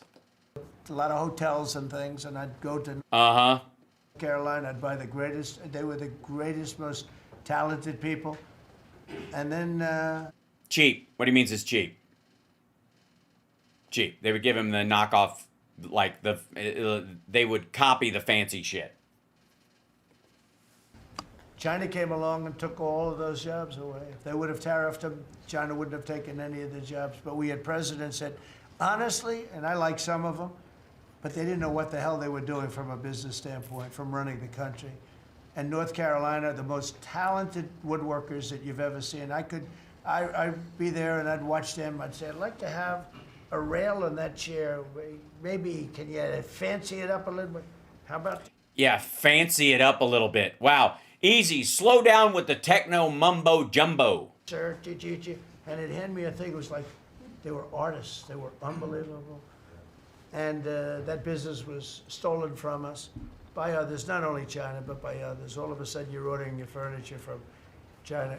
It was not even close to being. No. All of a sudden, I'm not. You are. You mean for your hotels. You started ordering your furniture from China. Good. But they couldn't compete with it. If we would have said it costs 100% or 200% tariff, you wouldn't have lost one job. It's so sad. But we're going to rebuild North. And only his properties and super rich people could afford to have the nice things and give the comforts that would draw and, the kind of clientele that would, perpetuate the money cycle that he was in. And nobody could start their own fucking ski lodge from scratch and try to, attract people to to a really nice fancy place to have dinner or something like that, unless they already had millions of dollars. What they're complaining about here, and this is another thing, God damn it. Okay, chat room. One of the things that Trump really is complaining about with the outsourcing of jobs is not that he gives a fuck about American jobs. He doesn't. He doesn't give a shit about any of these people. Trump Tower is made with mob concrete and Chinese steel. All of his furniture in his fucking hotels is knockoff Chinese made to look fucking fancy. He doesn't give a shit. His problem with it is that it makes the barrier to entry for entrepreneurs and business owners and people who want to get into the hotel business so much fucking easier. Here's an example. Okay, when internet started to become a thing in the 90s, only fancy hotels could afford to have internet because you had to run Ethernet cables into all the rooms. So all these places to show off to all their, because they had business people coming there and they'd have meetings and all this shit, and they ran Ethernet cables to all the rooms in these fucking hotels. The retrofit was fucking crazy. They were tearing up drywall and replacing the really expensive wallpaper with more of it and all that shit, right? And then Wi-Fi popped onto the scene, and Motel 6 can have a faster internet than the fucking Palms, than the fucking Plaza Hotel. And the Plaza was still, in their economic picture, paying off the cost of that reno for decades. So you end up in these really nice hotels paying like $15 a day for internet, and at Motel 6 or at a Holiday Inn or a fucking, Comfort Inn, it's free. Right? And so many people are like, shit, I mean, yeah, they got nice furniture over at the Plaza, but they got fucking 300 megabips of internet at the fucking Comfort Inn, and you get a fridge in the room. Fuck this. And so your upper level business people started staying at those places. They'll go have dinner at the Palms, they'll go to the tea room or some shit like that, or at the Plaza or any of these other places. But they don't stay there because there's nothing to be added. Comfort Inn's got a pool. You know, the nicer hotels, the W. That's what it is. Okay, so the W comes along. Remember the W hotels for a while were like, oh shit, we get to stay at a W. I remember that when Queer as Folk went on our like DVD signing things, they were putting us up at the W, la-di-da. Okay, it's not a high-end Hilton, but it's nice. It's clean. Everything's modern. I guarantee all the furniture was fucking Chinese. I guarantee every faucet in that fucking place, everything in that place was built and made in China, and it looks awesome because it was cheaper. They were able to open up 20 hotels in the time it took Hilton to build one more really nice one. And it's partly like Trump blames that for why the post office failed. Not because he's a fuck up, which he is, but because why would people stay at the fucking old post office with shitty internet because the walls are fucking stone because it was never meant to be a hotel in the first fucking place, when they could stay over at the W, which has nice thick walls, is a very good structure, and all the shit there is gorgeous and modern, and the internet is super fast. And it cost them an eighth of what it cost him to reno the plaza like a dickhead from the late 80s. That's why he's mad. One of the problems they have with China is not the shipping of jobs overseas. Because a lot of the jobs that are done in China never existed here in the first place. There was never a smartphone factory here ever. Think about that. Even the mass production of laptops and computers. Sorry, did I get blurry? How about this? Did I lean in and lean back and it lost me? Think of all the modern things that we're talking about and understand that those things were never built here. Hold on, here you go. There we go. Is that better? Okay. That's why. Because this goes to God damn it, this goes to this whole peacenik bullshit. He didn't care. He needs to pay for his tax cut with war profiteering. That's why he cares. He doesn't want us giving stuff to Ukraine. He wants us selling lots of stuff to Ukraine and Europe and anybody who will buy it because he didn't give a fuck who's killed with it. He needs to patch a hole in the budget so that he can justify his tax cut for the rich. And the same thing with this. He doesn't give a shit about jobs that moved overseas. New car plants aren't going to have the same number of fucking jobs old car plants had. Everybody knows this. AI, server farms and the facilities they're talking about are going to have half a dozen fucking people and a bunch of robots working there. They're just not going to provide jobs at all. They have value, but he's talking out of his ass. The reason they want to shut down China in a lot of ways, his business ilk, and there are a lot of justifiable reasons why not to use Chinese production and all that kind of stuff. That the ones that Biden went after, which is slave labor. There's no such thing. We're not talking about forced labor here. It's slave labor. If you can't get up and fucking leave, you're a slave, right? Period. So if they'll shoot you or lock you up for leaving your station, you're not.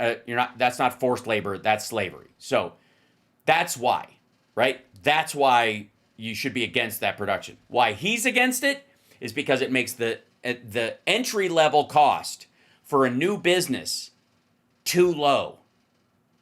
You can make something so awesome in a modern sense. And think of it as what it used to take to do a piece of software like Adobe After Effects or Photoshop. All the people involved, or a video game, making a video game, billions of dollars for Call of Duty and these kind of things that they spend on this. And now, in a couple of years with AI, people are going to be able to create a game just by talking into their computer, and they won't need a team. It'll self-test it in a sim universe over and over and over again, find its own flaws. And the entry level for being in the software game is going to be fucking rock bottom. Right? The same thing is true of opening a hotel or a fucking golf course.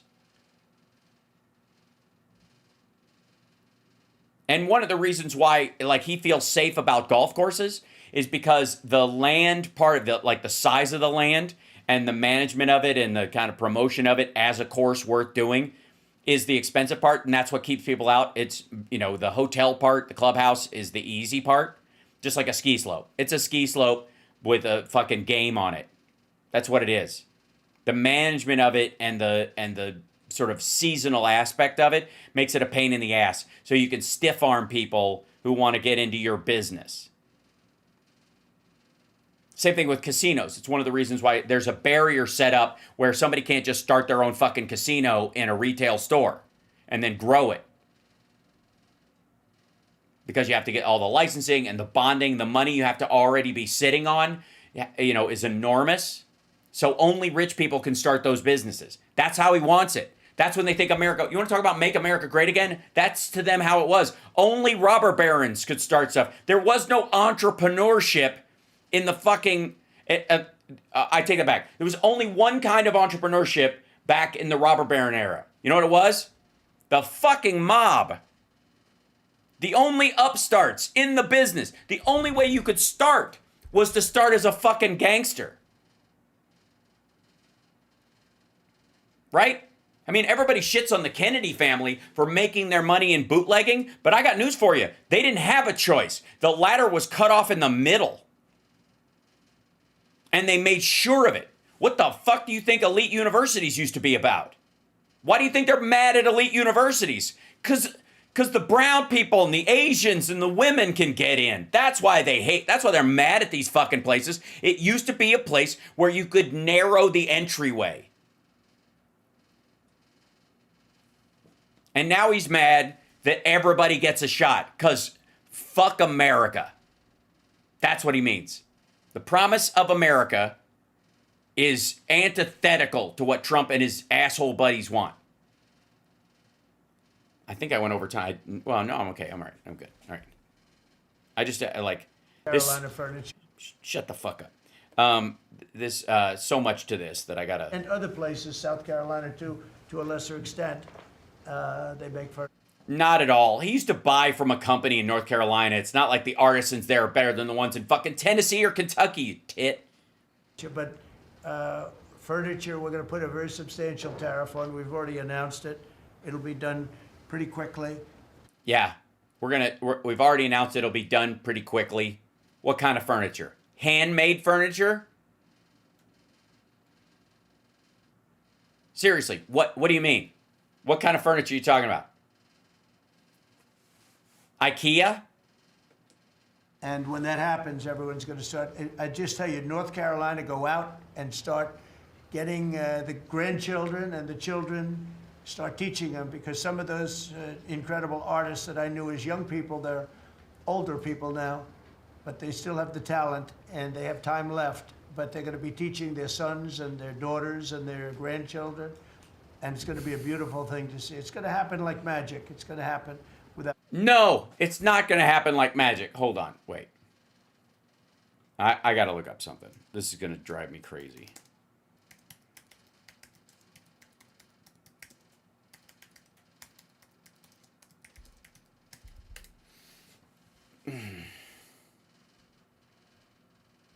Okay, let's see. Let's grab this one.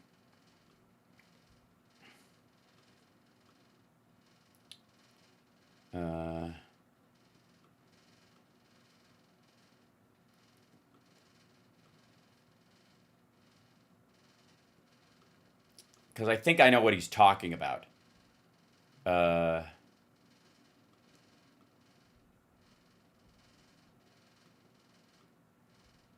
All those companies are shut down, right? And yeah, he used to be able to go. And then they got put out of business, right? That's the story, right? Kerford Burld, handcrafted hard goods. Bringing your space to life. This is the reclaimed furniture designed just for you. Custom furniture from North Carolina. Renovate your space with custom furniture in Greensboro, Winston-Salem, and Charlotte, North Carolina. We'll make your vision a reality. Too bad they went out of business, except they didn't. How about Carolina Farmstead? They use handcrafted heirloom quality furniture. These Our furniture, our roots. There they are. They meticulously designed, crafted tables and seating, white glove delivery via our house team, the Carolina Farmstead Way. There's these folks. Here's another. Sorry they went out of business, except they didn't. Your home inspired. Get out of here. Let's see. Shop the ready-to-ship collection at 50% off. Mantle furniture. These are all made in South Carolina, I guess, or not. Ruby Lift Shades, these kind of things. I don't know if they're made there. It looks like it. Feel It First, with more than 60 fabrics. You can try on their stuff. There's their story and their trade. That's what they are. They're ready to ship stuff, or you can make it. Here's Patterson Amish Furniture from North Carolina, which is largely what he's talking about, by the way. Bedroom furniture, children's furniture, old-fashioned cribs and stuff like that. So you could, the creepy kind.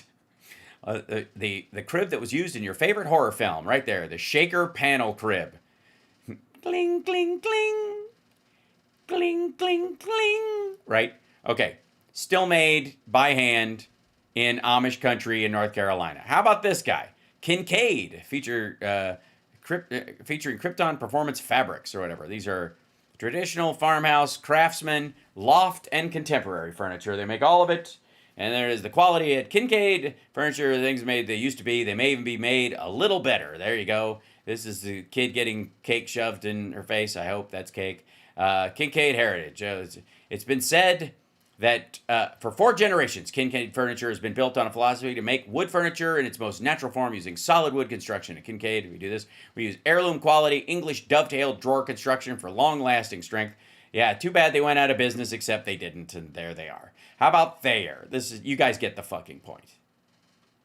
He doesn't like the fact that everybody can afford this stuff now.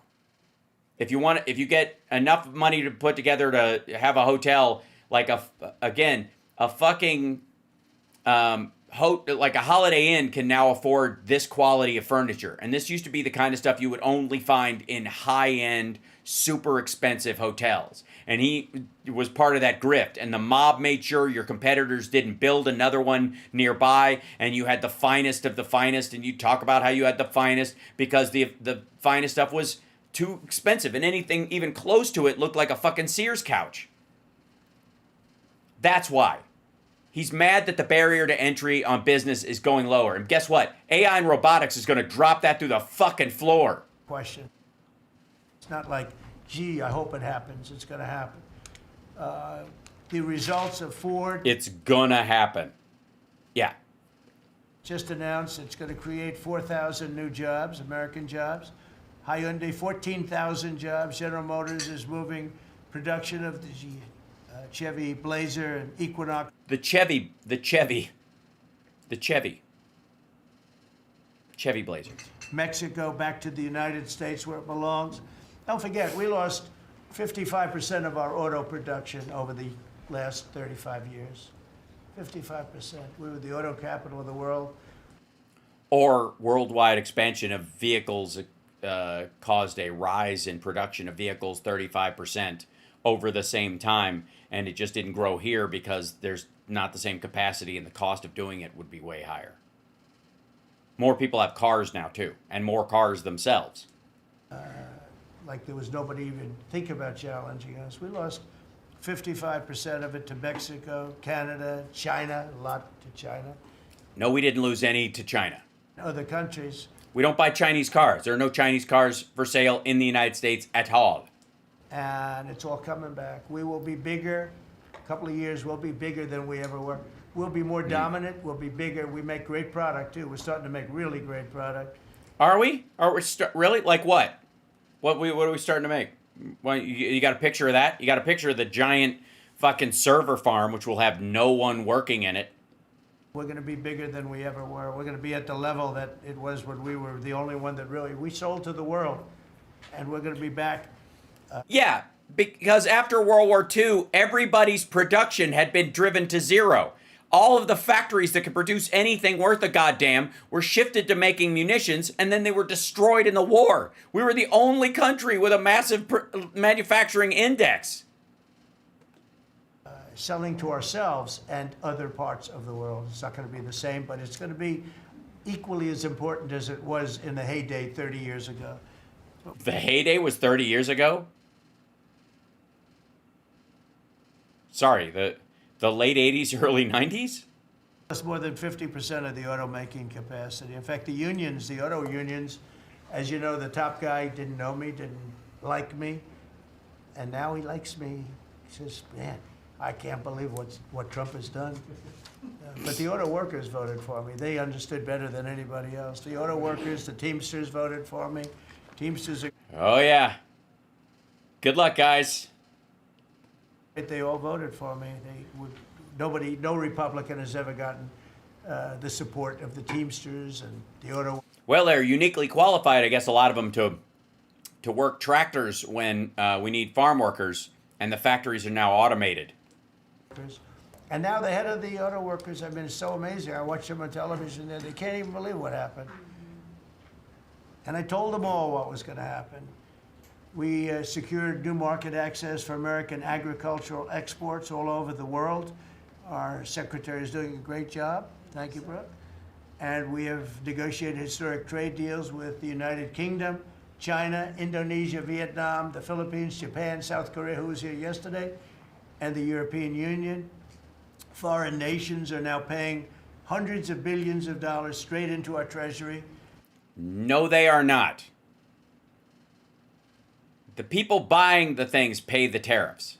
And again, how the fuck does he not know this? They don't pay the tariffs. We do. numbers that nobody's ever seen before.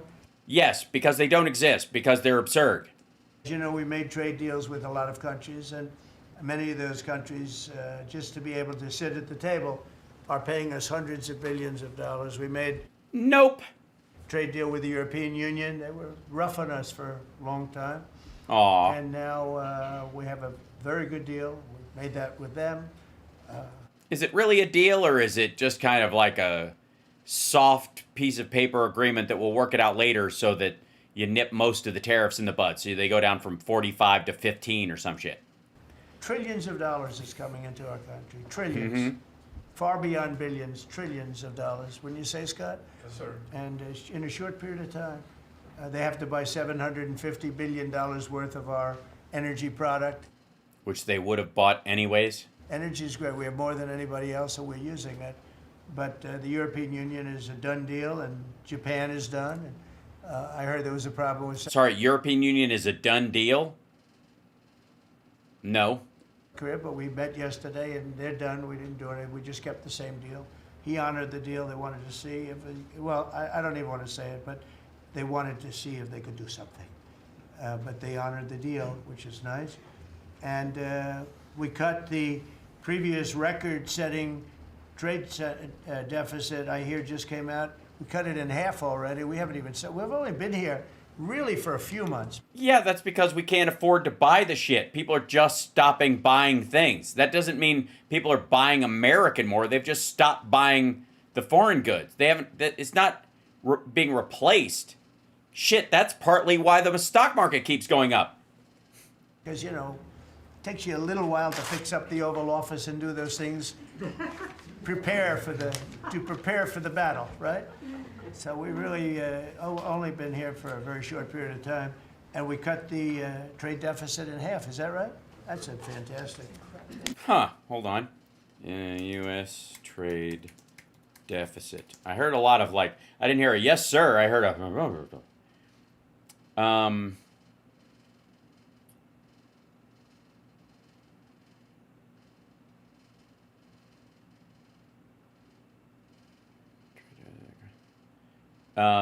Yeah, it dropped because everybody bought stuff before, hold on one second, before the tariffs went into place. Nearly 2-year low in June, nearly 2-year low. And actually, hold on, we didn't cut it in half. Okay, so this is U.S. trade deficit narrowed in June on a sharp drop in consumer goods imports, and the trade gap with China shrank to its lowest in more than 21 years. The latest evidence of the imprint on global commerce Trump's making with sweeping tariffs on imported goods. I'm gonna make this a little bigger so I can say. The overall trade gap narrowed 16%. Okay, so it didn't cut in half; it went down 16%. to 60.2 billion. That's the overall one.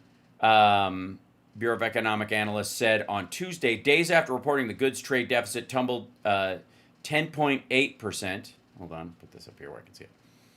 On the global commerce, the overall trade gap narrowed to 16. There, exports of goods and services totaled 277.3 billion, down from more than 278 billion in May, with total imports at 337.5 billion, down from 350.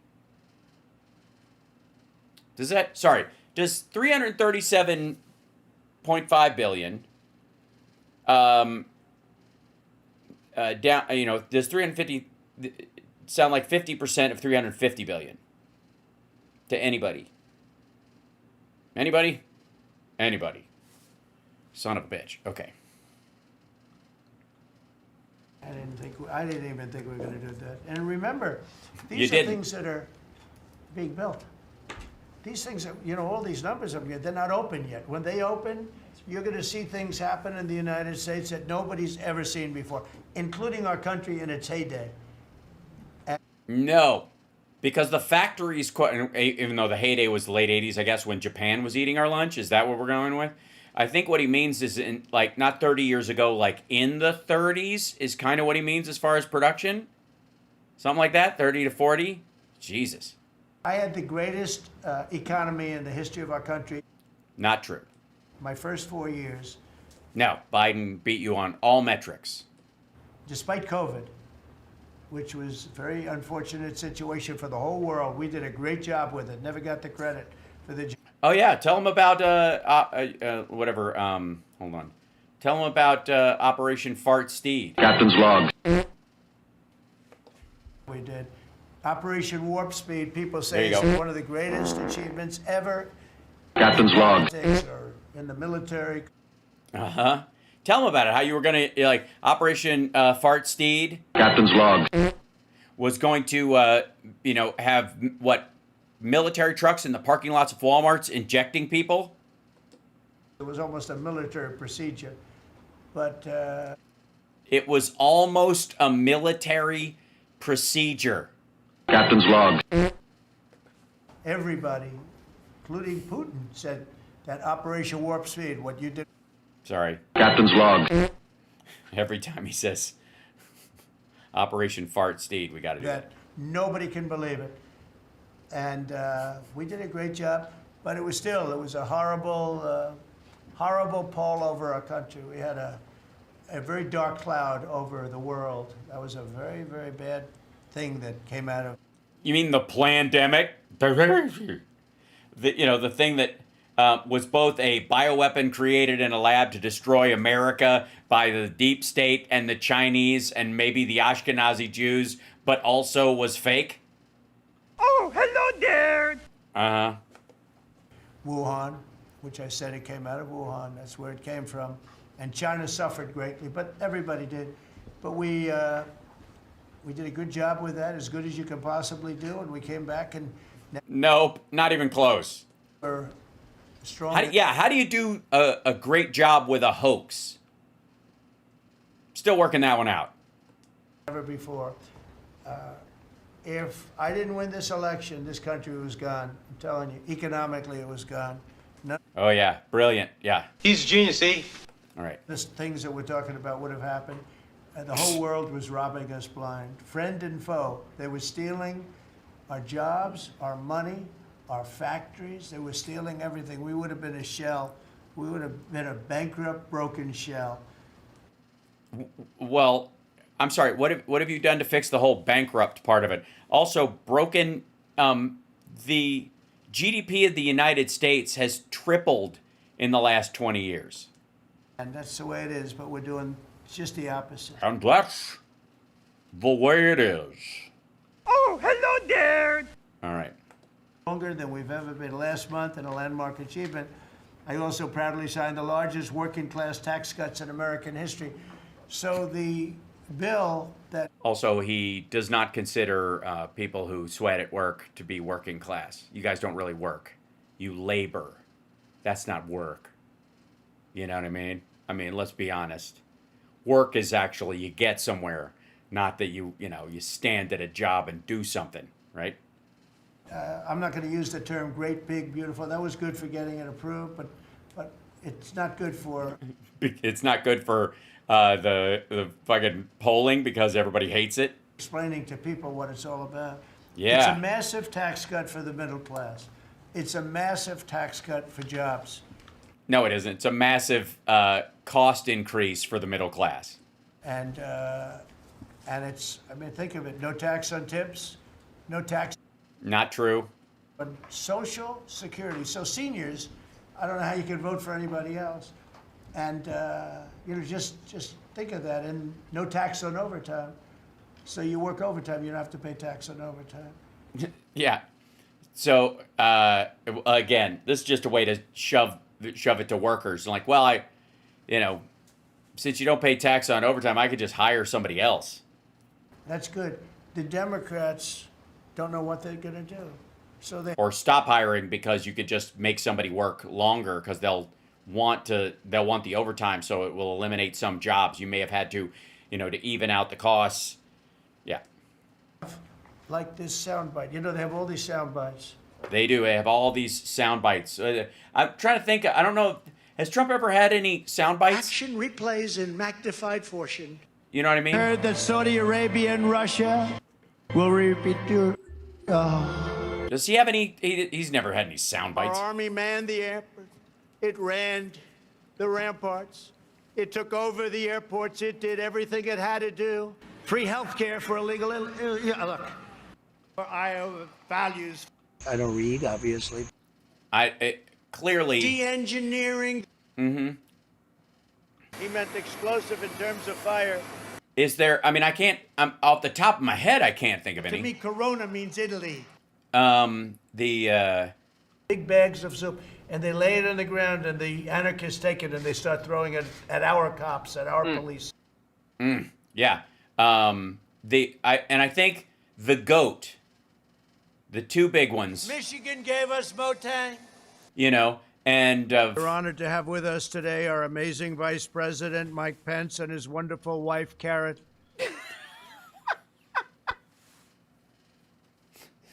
yeah, I don't remember. You guys remember any quotes from Trump?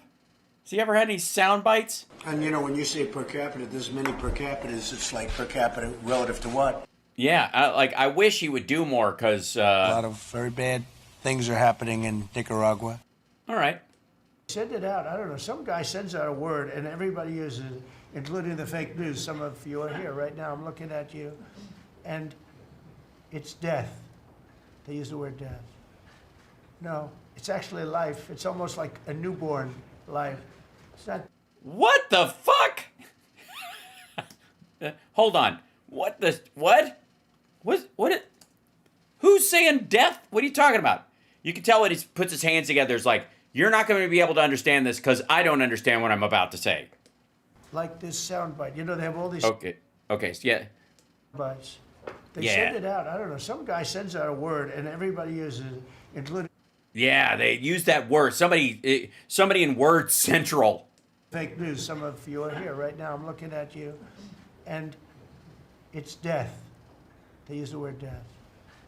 No, it's actually life. It's almost like a newborn life. It's not death. That's their soundbite. The bill is death.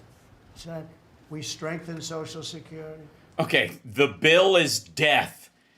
That's the sound. They sent out the word. The bill is the bill is death. Strengthen Medicare, Medicaid. The job we've done on Yeah, Social somebody's got the word death on the brain right now, or what's left of his brain. Security is, if the Democrats got in, Social Security is over because the country's going to fail. There won't be any Social Security. And Yeah, if businesses don't get a tax cut, we're going to have to scrap Social Security. I made that pledge to you. We're going to take care of Social Security, Medicare, Medicaid, and we're doing that. By the way, taking care of it in the same way that they would talk about, that a mob boss would talk about a snitch. We're going to take care of Charlie. Spades, because the country is becoming so successful again. And it hasn't been this successful. I think in the end, it will never have been this successful. I don't think it'll even be close with what's happening. in the end. So it's going to end soon. So you're saying it's going to end. All right. Every American is seeing a tax cut as a result of the bill. The average police officer will keep an extra $1,000 a year at least in overtime, and the average waiter or waitress will keep nearly Why will they have to do overtime? I thought you were militarizing the streets and there's not going to be any crime. $2,000 extra in the fact that they would have had to pay that kind of money on tips. And I never realized that the government was so strong on that. But waitresses, waiters would tell me that the government would go after them. Like, it was horrible. That's how it Bullshit. started with me. It just was incredible. And the biggest thing was, again, the $4 trillion that they found. They said, well, that was nice. They should have announced it. I could have told them that. And I don't know. It should be simple. But a lot of people didn't understand it. Actually, a lot of good people didn't understand it. But now I don't understand what the fuck you're talking about. saying, Trump was right. They'd never seen anything like this. And I Like what? What 4 trillion? don't know what it is, Scott. They didn't understand what we were trying to explain to them was going to happen. Everybody's Huh. Maybe it's because they know you're full of shit and it's not going to happen? back to the United States because they don't want to pay a tax. If they're not here, they have to pay a tax. And it didn't seem that complicated. A tax? No, they don't. The people buying the shit have to pay the tariff. It's not a tax. You're not the federal government doesn't have the ability to tax foreign entities or foreign countries or foreign nationals. But it's working at a level that nobody can imagine. I can't imagine you being at this low a level. This is working $4 trillion, but that's a big number. It's a number that nobody ever heard of before. But A lot of us have heard 4 trillion. As a matter of fact, by the way, that's one of the numbers that I heard the ACA was going to cost America. And, of course, we'll save 24 million lives and a bunch of other people, will have their lives extended and their children's lives will be saved. But, I mean, are they really worth 4 trillion? I mean, they're just Americans. it's exciting. But that's nothing compared to what's You happening. can't get over carrot? You weren't around for that one? We have some new people who weren't there. Because one of the great things about that soundbite is that was at the prayer breakfast. And Mike Pence, being as Christian-y as he pretends to be, his wife is the real fucking deal. His wife is committed, man. And the only thing he brought her to, that Pence's wife showed up at any of these things, one of them was when they all went to the church to listen to all the different, preachers basically tell Trump to his face to not be an asshole. And she was very weird. She was touching Jesus's feet. She wouldn't let go of Ivanka's hands. And she was wearing, on that day, she was wearing a green dress and she has red hair.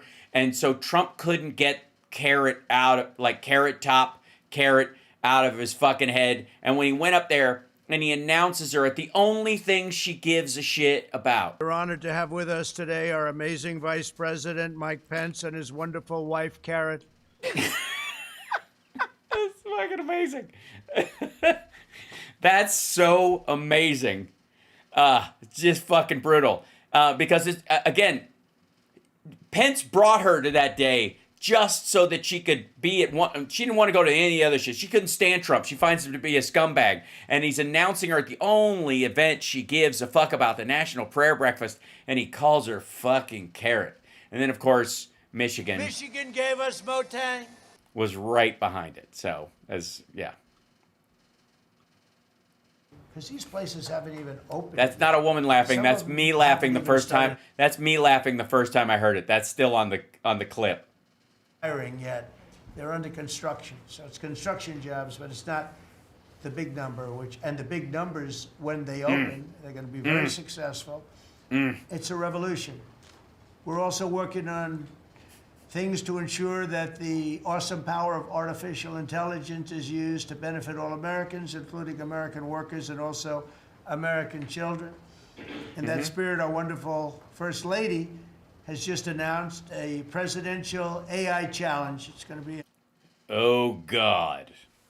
Well, while you bring it up, let's drop over to the woman who looks like this was done with AI anyways. Hello. Be the best AI ever. Oh, yeah. So this is... I should enter this? No shit. Okay, here we go. Are you ready for an AI challenge? Yes, I am. Please tell me it's making funny pictures of your husband as a toddler in a sea of shit, because I have a bunch of them already. Take part in this nationwide initiative to discover, develop, and expand AI's potential. As someone who created an AI-powered audiobook and championed online safe Created an an AI-powered audiobook? The fuck? AI-powered? What do you mean? You cloned your fucking voice so you didn't have to read your own book, you dipshit. through the Take It Down Act, I've seen firsthand the promise of this powerful technology.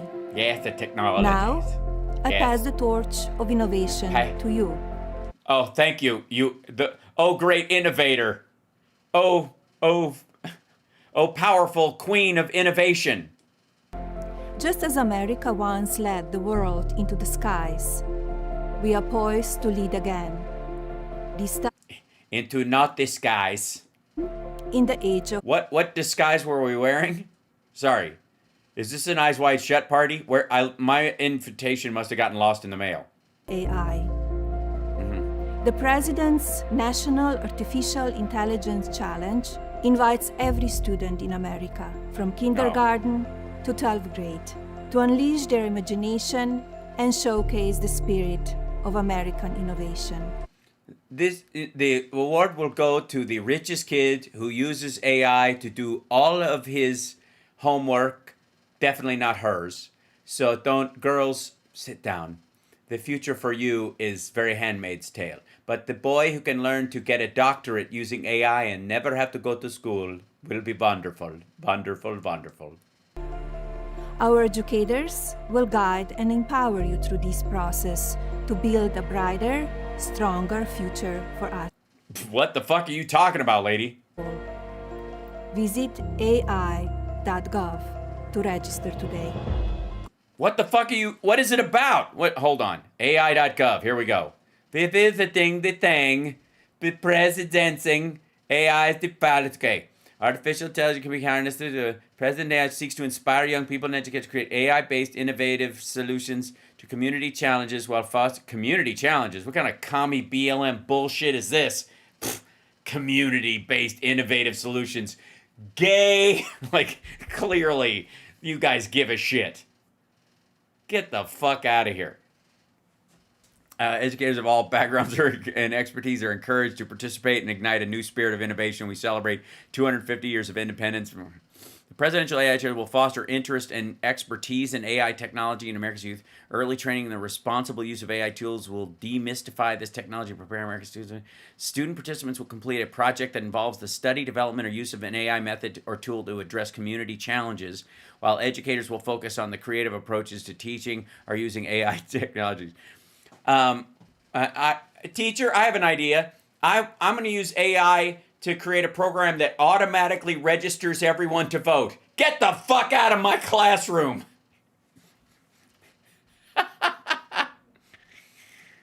What the hell? What? I'm still on YouTube. What happened? Did I drop out someplace? It seems like I'm on. Yeah. Please AI responsibly. Jesus Christ. Oh, Facebook croaked? What happened? What? All right. All right. What's going on? What's the thing? Hold on. Is this up here? Hold on. Go to this. What's a... Did I catch shit from Facebook? What are they being jerks about? They were being jerks before. It says I'm up. I'm on Facebook right now. According to this, anyways. What the hell? Oh, sending data. Unable to connect. Oh, there it goes. Yeah. Turn it off. There you go. Edit. Let's go. How about this? I'm going to take this away. See if they're messing with me because of the title. Yeah, we're back up on there. I don't know why that dropped out. That's very weird. Welcome back, Facebook. Hi. Thanks for the heads up, everybody. Don't know. Join us. If you're in Facebook and you're popping back on there, give us a thumbs up or send us an angry emoji, if you will, to let us know you're there. Let's see. I think it's... Yep, all right. It seems to be there. Okay. Whew. I thought Grok went Nazi. Yeah. This is the face of Grok, everyone. Hello. Hi, Lacey. Hey, there they are. Hi, welcome, Facebook people. Sorry about that. I don't know when it dropped out. So I restarted it. If you feel, please go over to YouTube and subscribe anyways, just so you can have it as a backup. Why is this a real... I don't know. This is just fucking stupid. But we didn't even get to that dipshit today.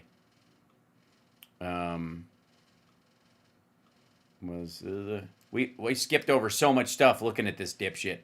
Good challenge, I can tell you. Just put her heart into it. Which Really? Well, she certainly didn't put her fucking brain into it. inspire the next generation to stay on the cutting edge of this vital technology. This is It'll be too late. Asshole. Asshole. Nobody's going to be programming AI by the time K through 12 kids get into the fucking job market. Maybe there's a senior in high school who's already in like AP computer classes. But if you spend all this time teaching these motherfuckers how to code, you're wasting their goddamn time. the new internet, the new computer, the new television, the new... Jesus, the new television, the new blender, the new spoon. Thing all put together in one. This is why when I show you... Wait, AI is what? The new TV, the new computer, the new television? Which will inspire the next generation to stay on the cutting edge of this vital technology. This is the new internet, the new computer, the new television, the new everything all put together in one. This is why when I show you a picture like that, I mean, I show you this. This is a factory superimposed over the island of Manhattan. And you have many of them being built right now, all over No, you don't. the country, or soon to start, some of them. Yeah, or soon to start. Some of them have started. This one If they can get $500 billion. actually started. That's in the great state of Louisiana. Yes, the beating heart of intellectual futurism. The First Lady is working very... It's because there's a natural gas plant there that they can use to power it. The very same one that Hunter Biden was in a deal with the Chinese to try and sell it, and they wouldn't form a company inside the United States, so Hunter Biden wouldn't break the law and told him to go pound sand. in this, and it's an important initiative. And Melania, when she puts her mind to it, nobody can do better. There's nobody. So What are you talking about? Just be proud your wife is doing something useful, but don't pretend she's the ultimate fucking authority on AI and education. Are you shitting me? Get out of here. It's, I mean, it's just, at its base, it's fucking absurd. every young person These are the same people, by the way, that didn't like Dr. Jill Biden to be called Dr. Jill Biden because she has a PhD. should go to ai.gov to learn more. ai.gov to learn more. Or just don't go to gov.ai. And you'll see it's a great challenge. I think it's going to be a very modern kind of a challenge that involves AI, which is very exciting to people. So You think it'll be very modern? Not retro at all? I want to thank her, raise a lot of money for children. We're putting America first, and we're going to be putting the America worker first. And, you know, the Republican Party has picked up 4 million new people, 4 million. The Democrats have lost 2.5 million. Other than that, they're And they're still in the lead. extremely happy. No, they're very depressed. They're very depressed. And their And there's still more Democrats in the country. box that they've fallen into is crime. There was a consultant on one of the shows this morning I was watching. I thought he was very good. He's a Democrat consultant. and he was screaming, no, no, don't let him do this to you. Don't let, it's another trap. It's another trap. What he's talking about, like men playing in women's sports. They said that's an 80-20. No, it's a 97-3. It's 97-3. Like transgender for everybody. They fought for it. They're still fighting for it. I saw a guy today, a politician that you all know very well, fighting like hell for men playing in women's sports. You don't understand. They're human beings also. Well, I agree they're human beings. But you can't have a 7-foot guy playing basketball with the women, you know. Jesus Christ. Yeah, this again. One of those little problems in life. And we all have our place. That's okay. I've got my place too. But this guy's screaming, it's another trap. And this is the worst of all. He said, because this is crime. Trump is saying he's against crime and they're for crime. No, he's going, it was funny. No, it's a trap, don't do it.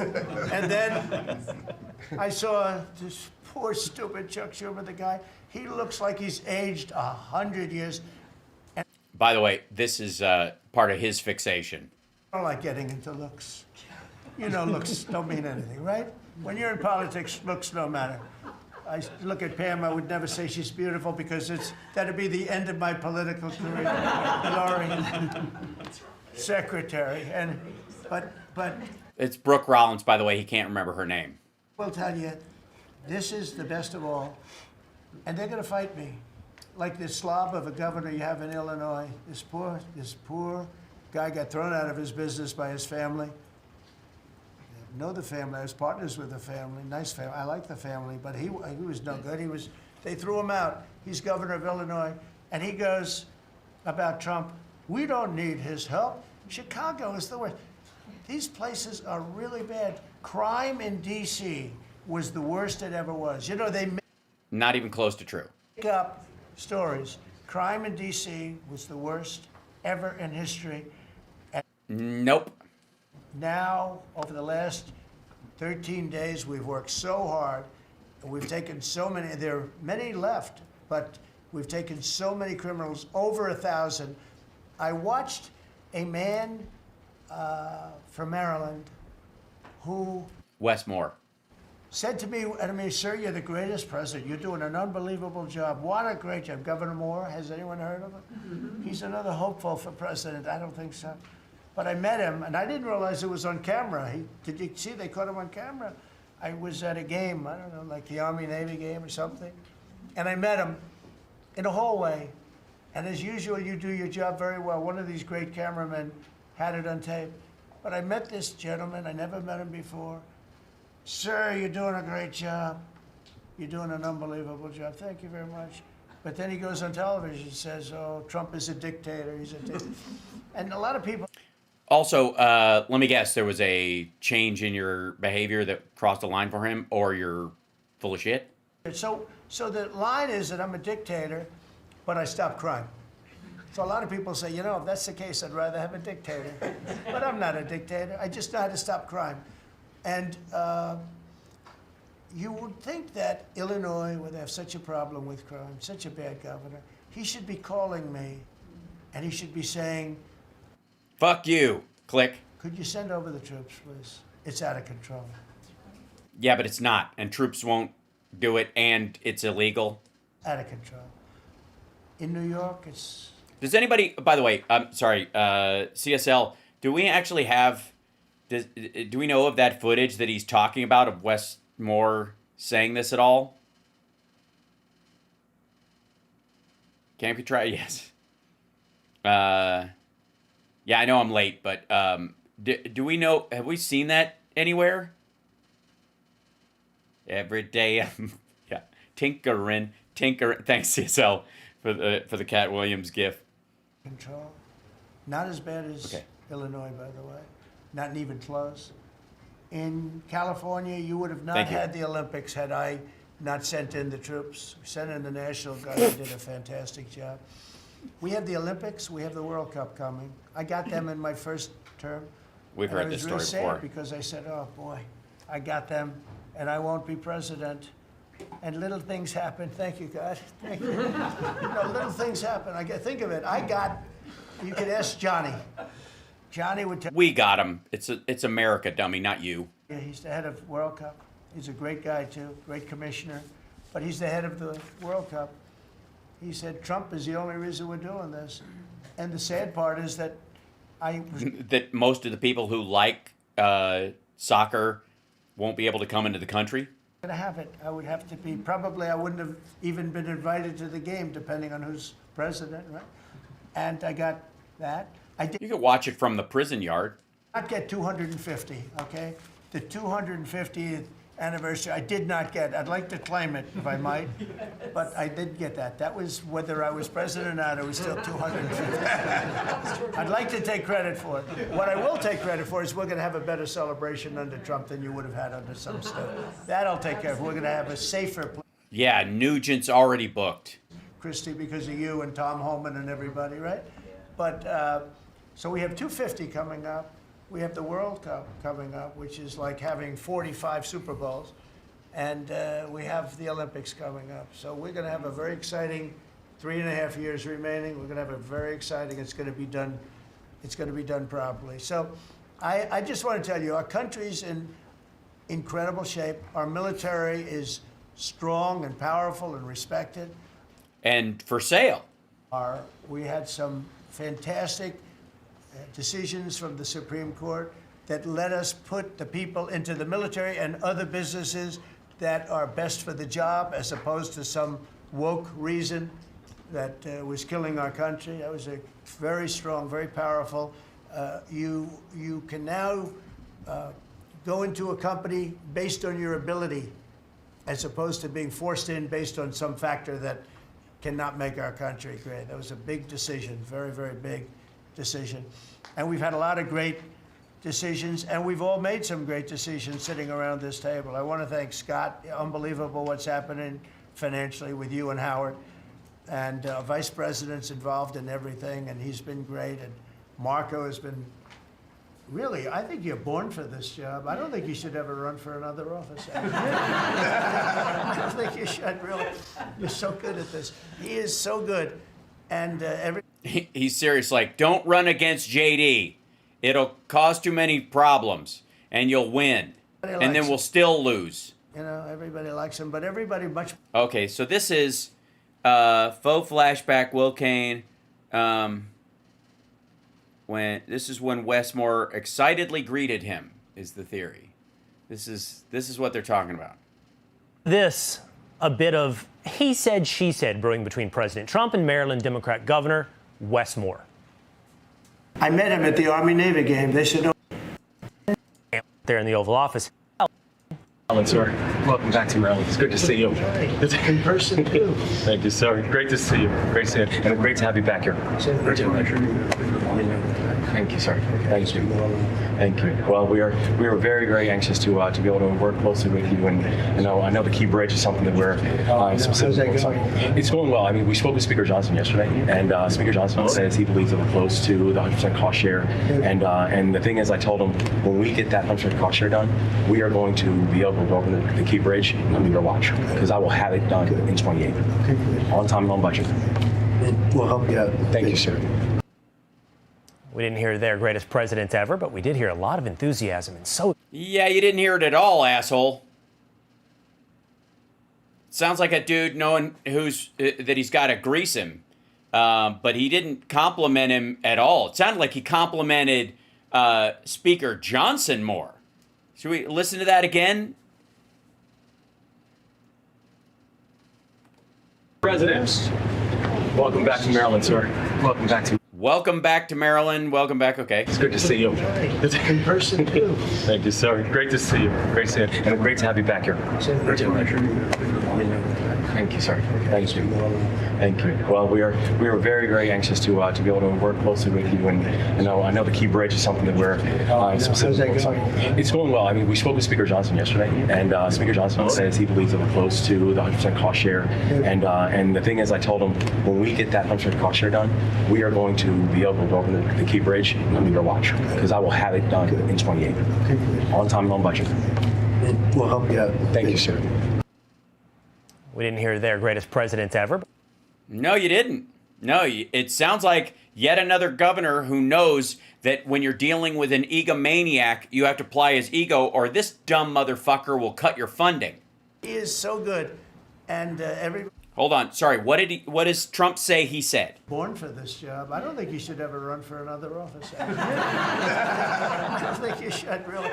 You're so good at this. He is so good, and everybody likes him. You know, everybody likes him. But everybody, much more importantly than like, I think you would say, is respect. They respect Marco. They respect all the people around. Yeah, they may not like him. The table. So what I'd like to do is, I'd like to go around the table. You seem to like it. Your audience seems to like it based on ratings. And I want to mention, you know, about crime, because we have a young lady here, Iris.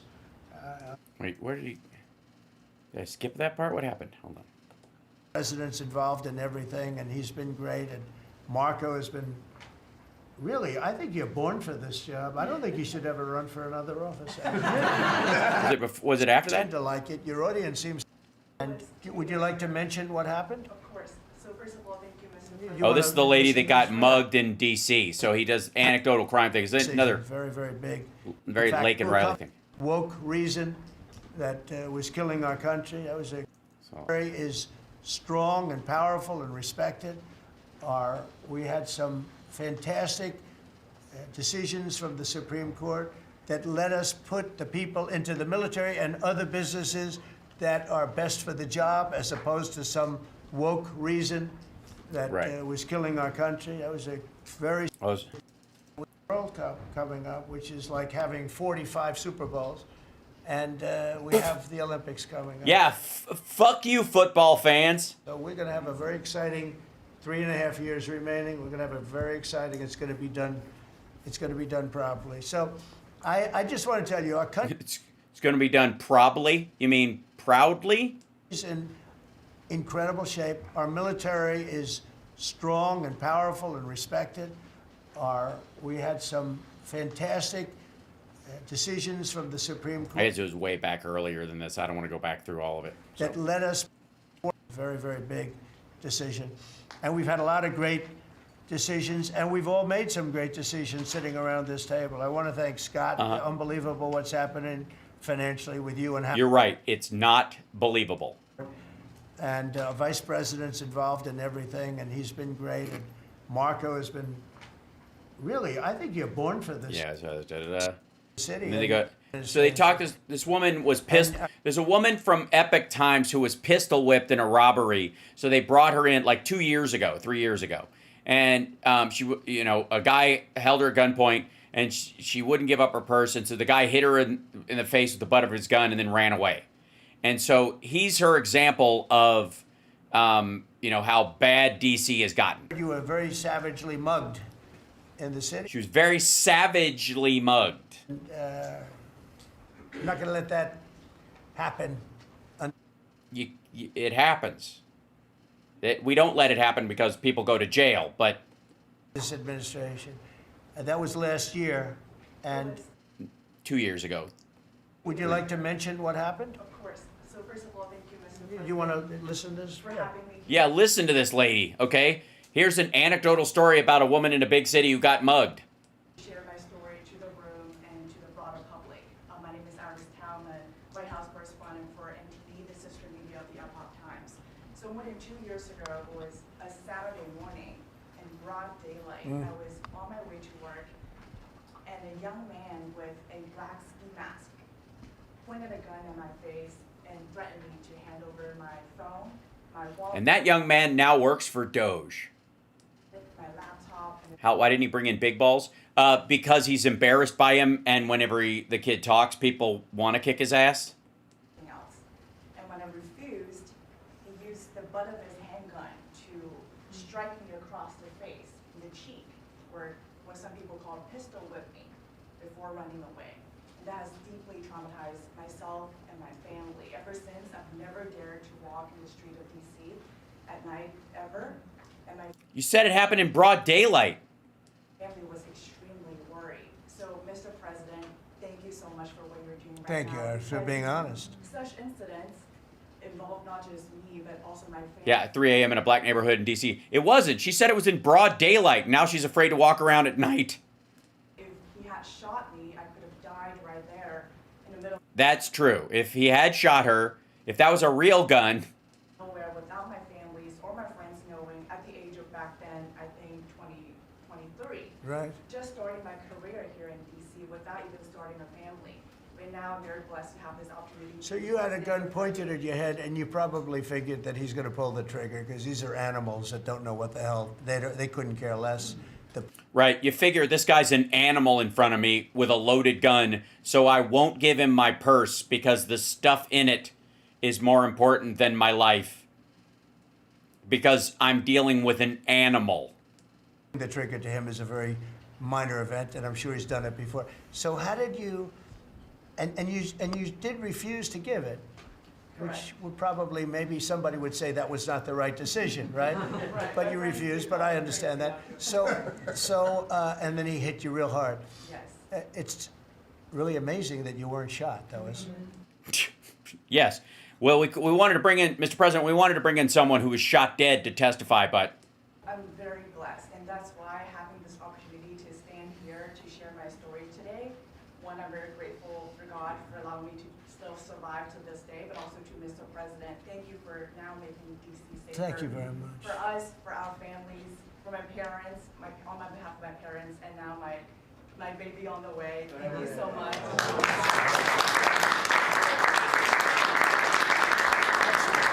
And there are other reporters and journalists, good people, and you don't have to say it, but that have also been attacked violently.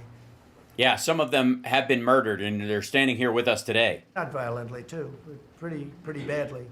But, and I bet you see a big difference in the streets right now. And this is only 12 days, but people are telling me they're going out to dinner now.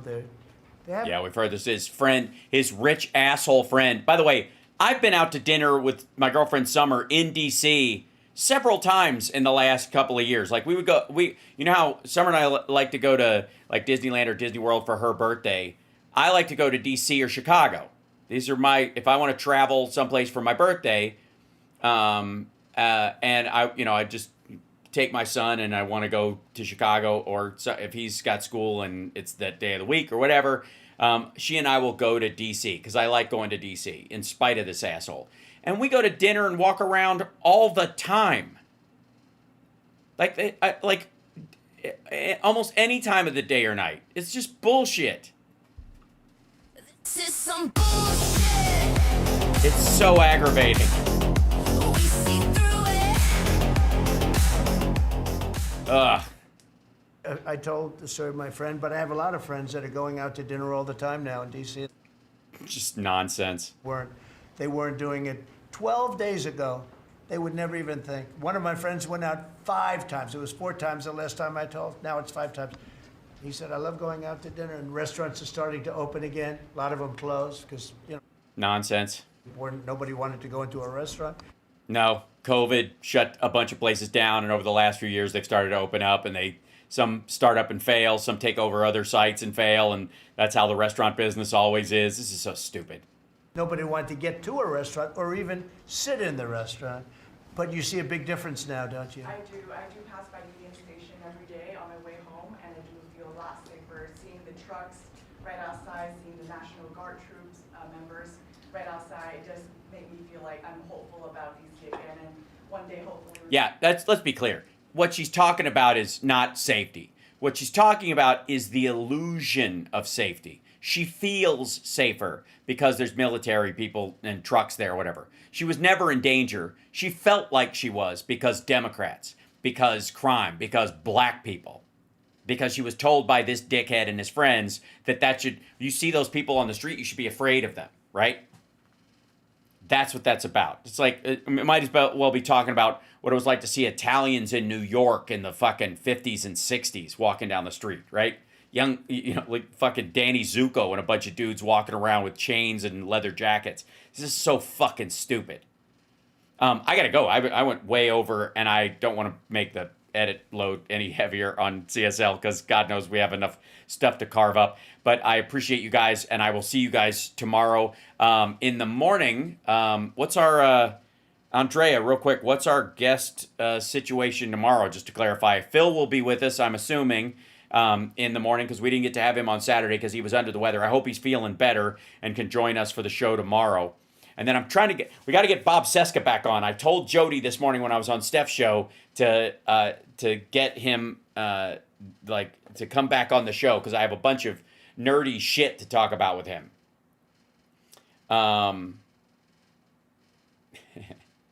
So I will take care, absolutely. And Andrea is typing, and we go. I think that's where we are, though. And I'm going to call 100% bullshit on the Westmore clip they were showing, and all governors had to suck up to Trump, and still do, if they don't want their constituents to die, because his ego is more important than the survival of Americans. Always has been, always will be.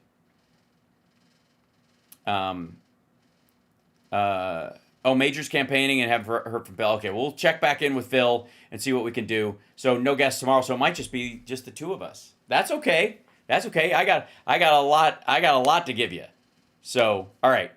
Much love, and I will talk to you guys tomorrow. And remember, whenever Trump opens up his mouth, it's bullshit.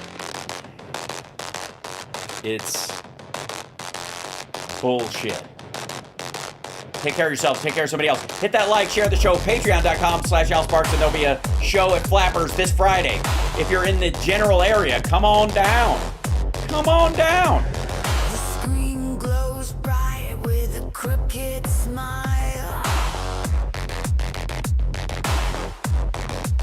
Words spill out. All venom, no style. Promises made, they rot in the air.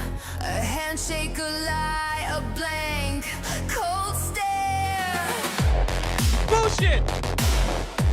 Bullshit! Puppets dance, the strings are tight. Shadows whisper in the dead of night. Negative function. This is some bullshit. No. We see through it. Just follow the money. This is some bullshit. Can't undo it. Negative function. Say it loud. We won't quit. Well, stupid, are you ready? This is some bullshit. He's a genius, eh? Paper thin truths that crumble like ash. Groovy. Golden thrones built on stolen cash. We raise our fists. Call me Snake. We break the mold. Hail to the king. Your house of cards is getting old. Static hums, the wires ignite. Truth's a bomb, we're ready to fight. I'm your Huckleberry. This is some bullshit. We see through it. Groovy. Groovy. This is some bullshit. I'm dead, sexy. Can't undo it. Guy, come! Say it loud. We won't quit. Take off, mate. Take off, mate. This is some bullshit. You lied to me.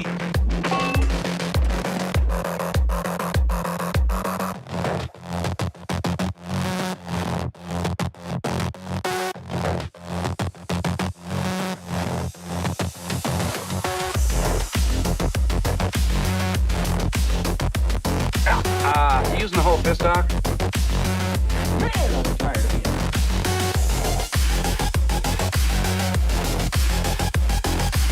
Man, I'm tired of being right.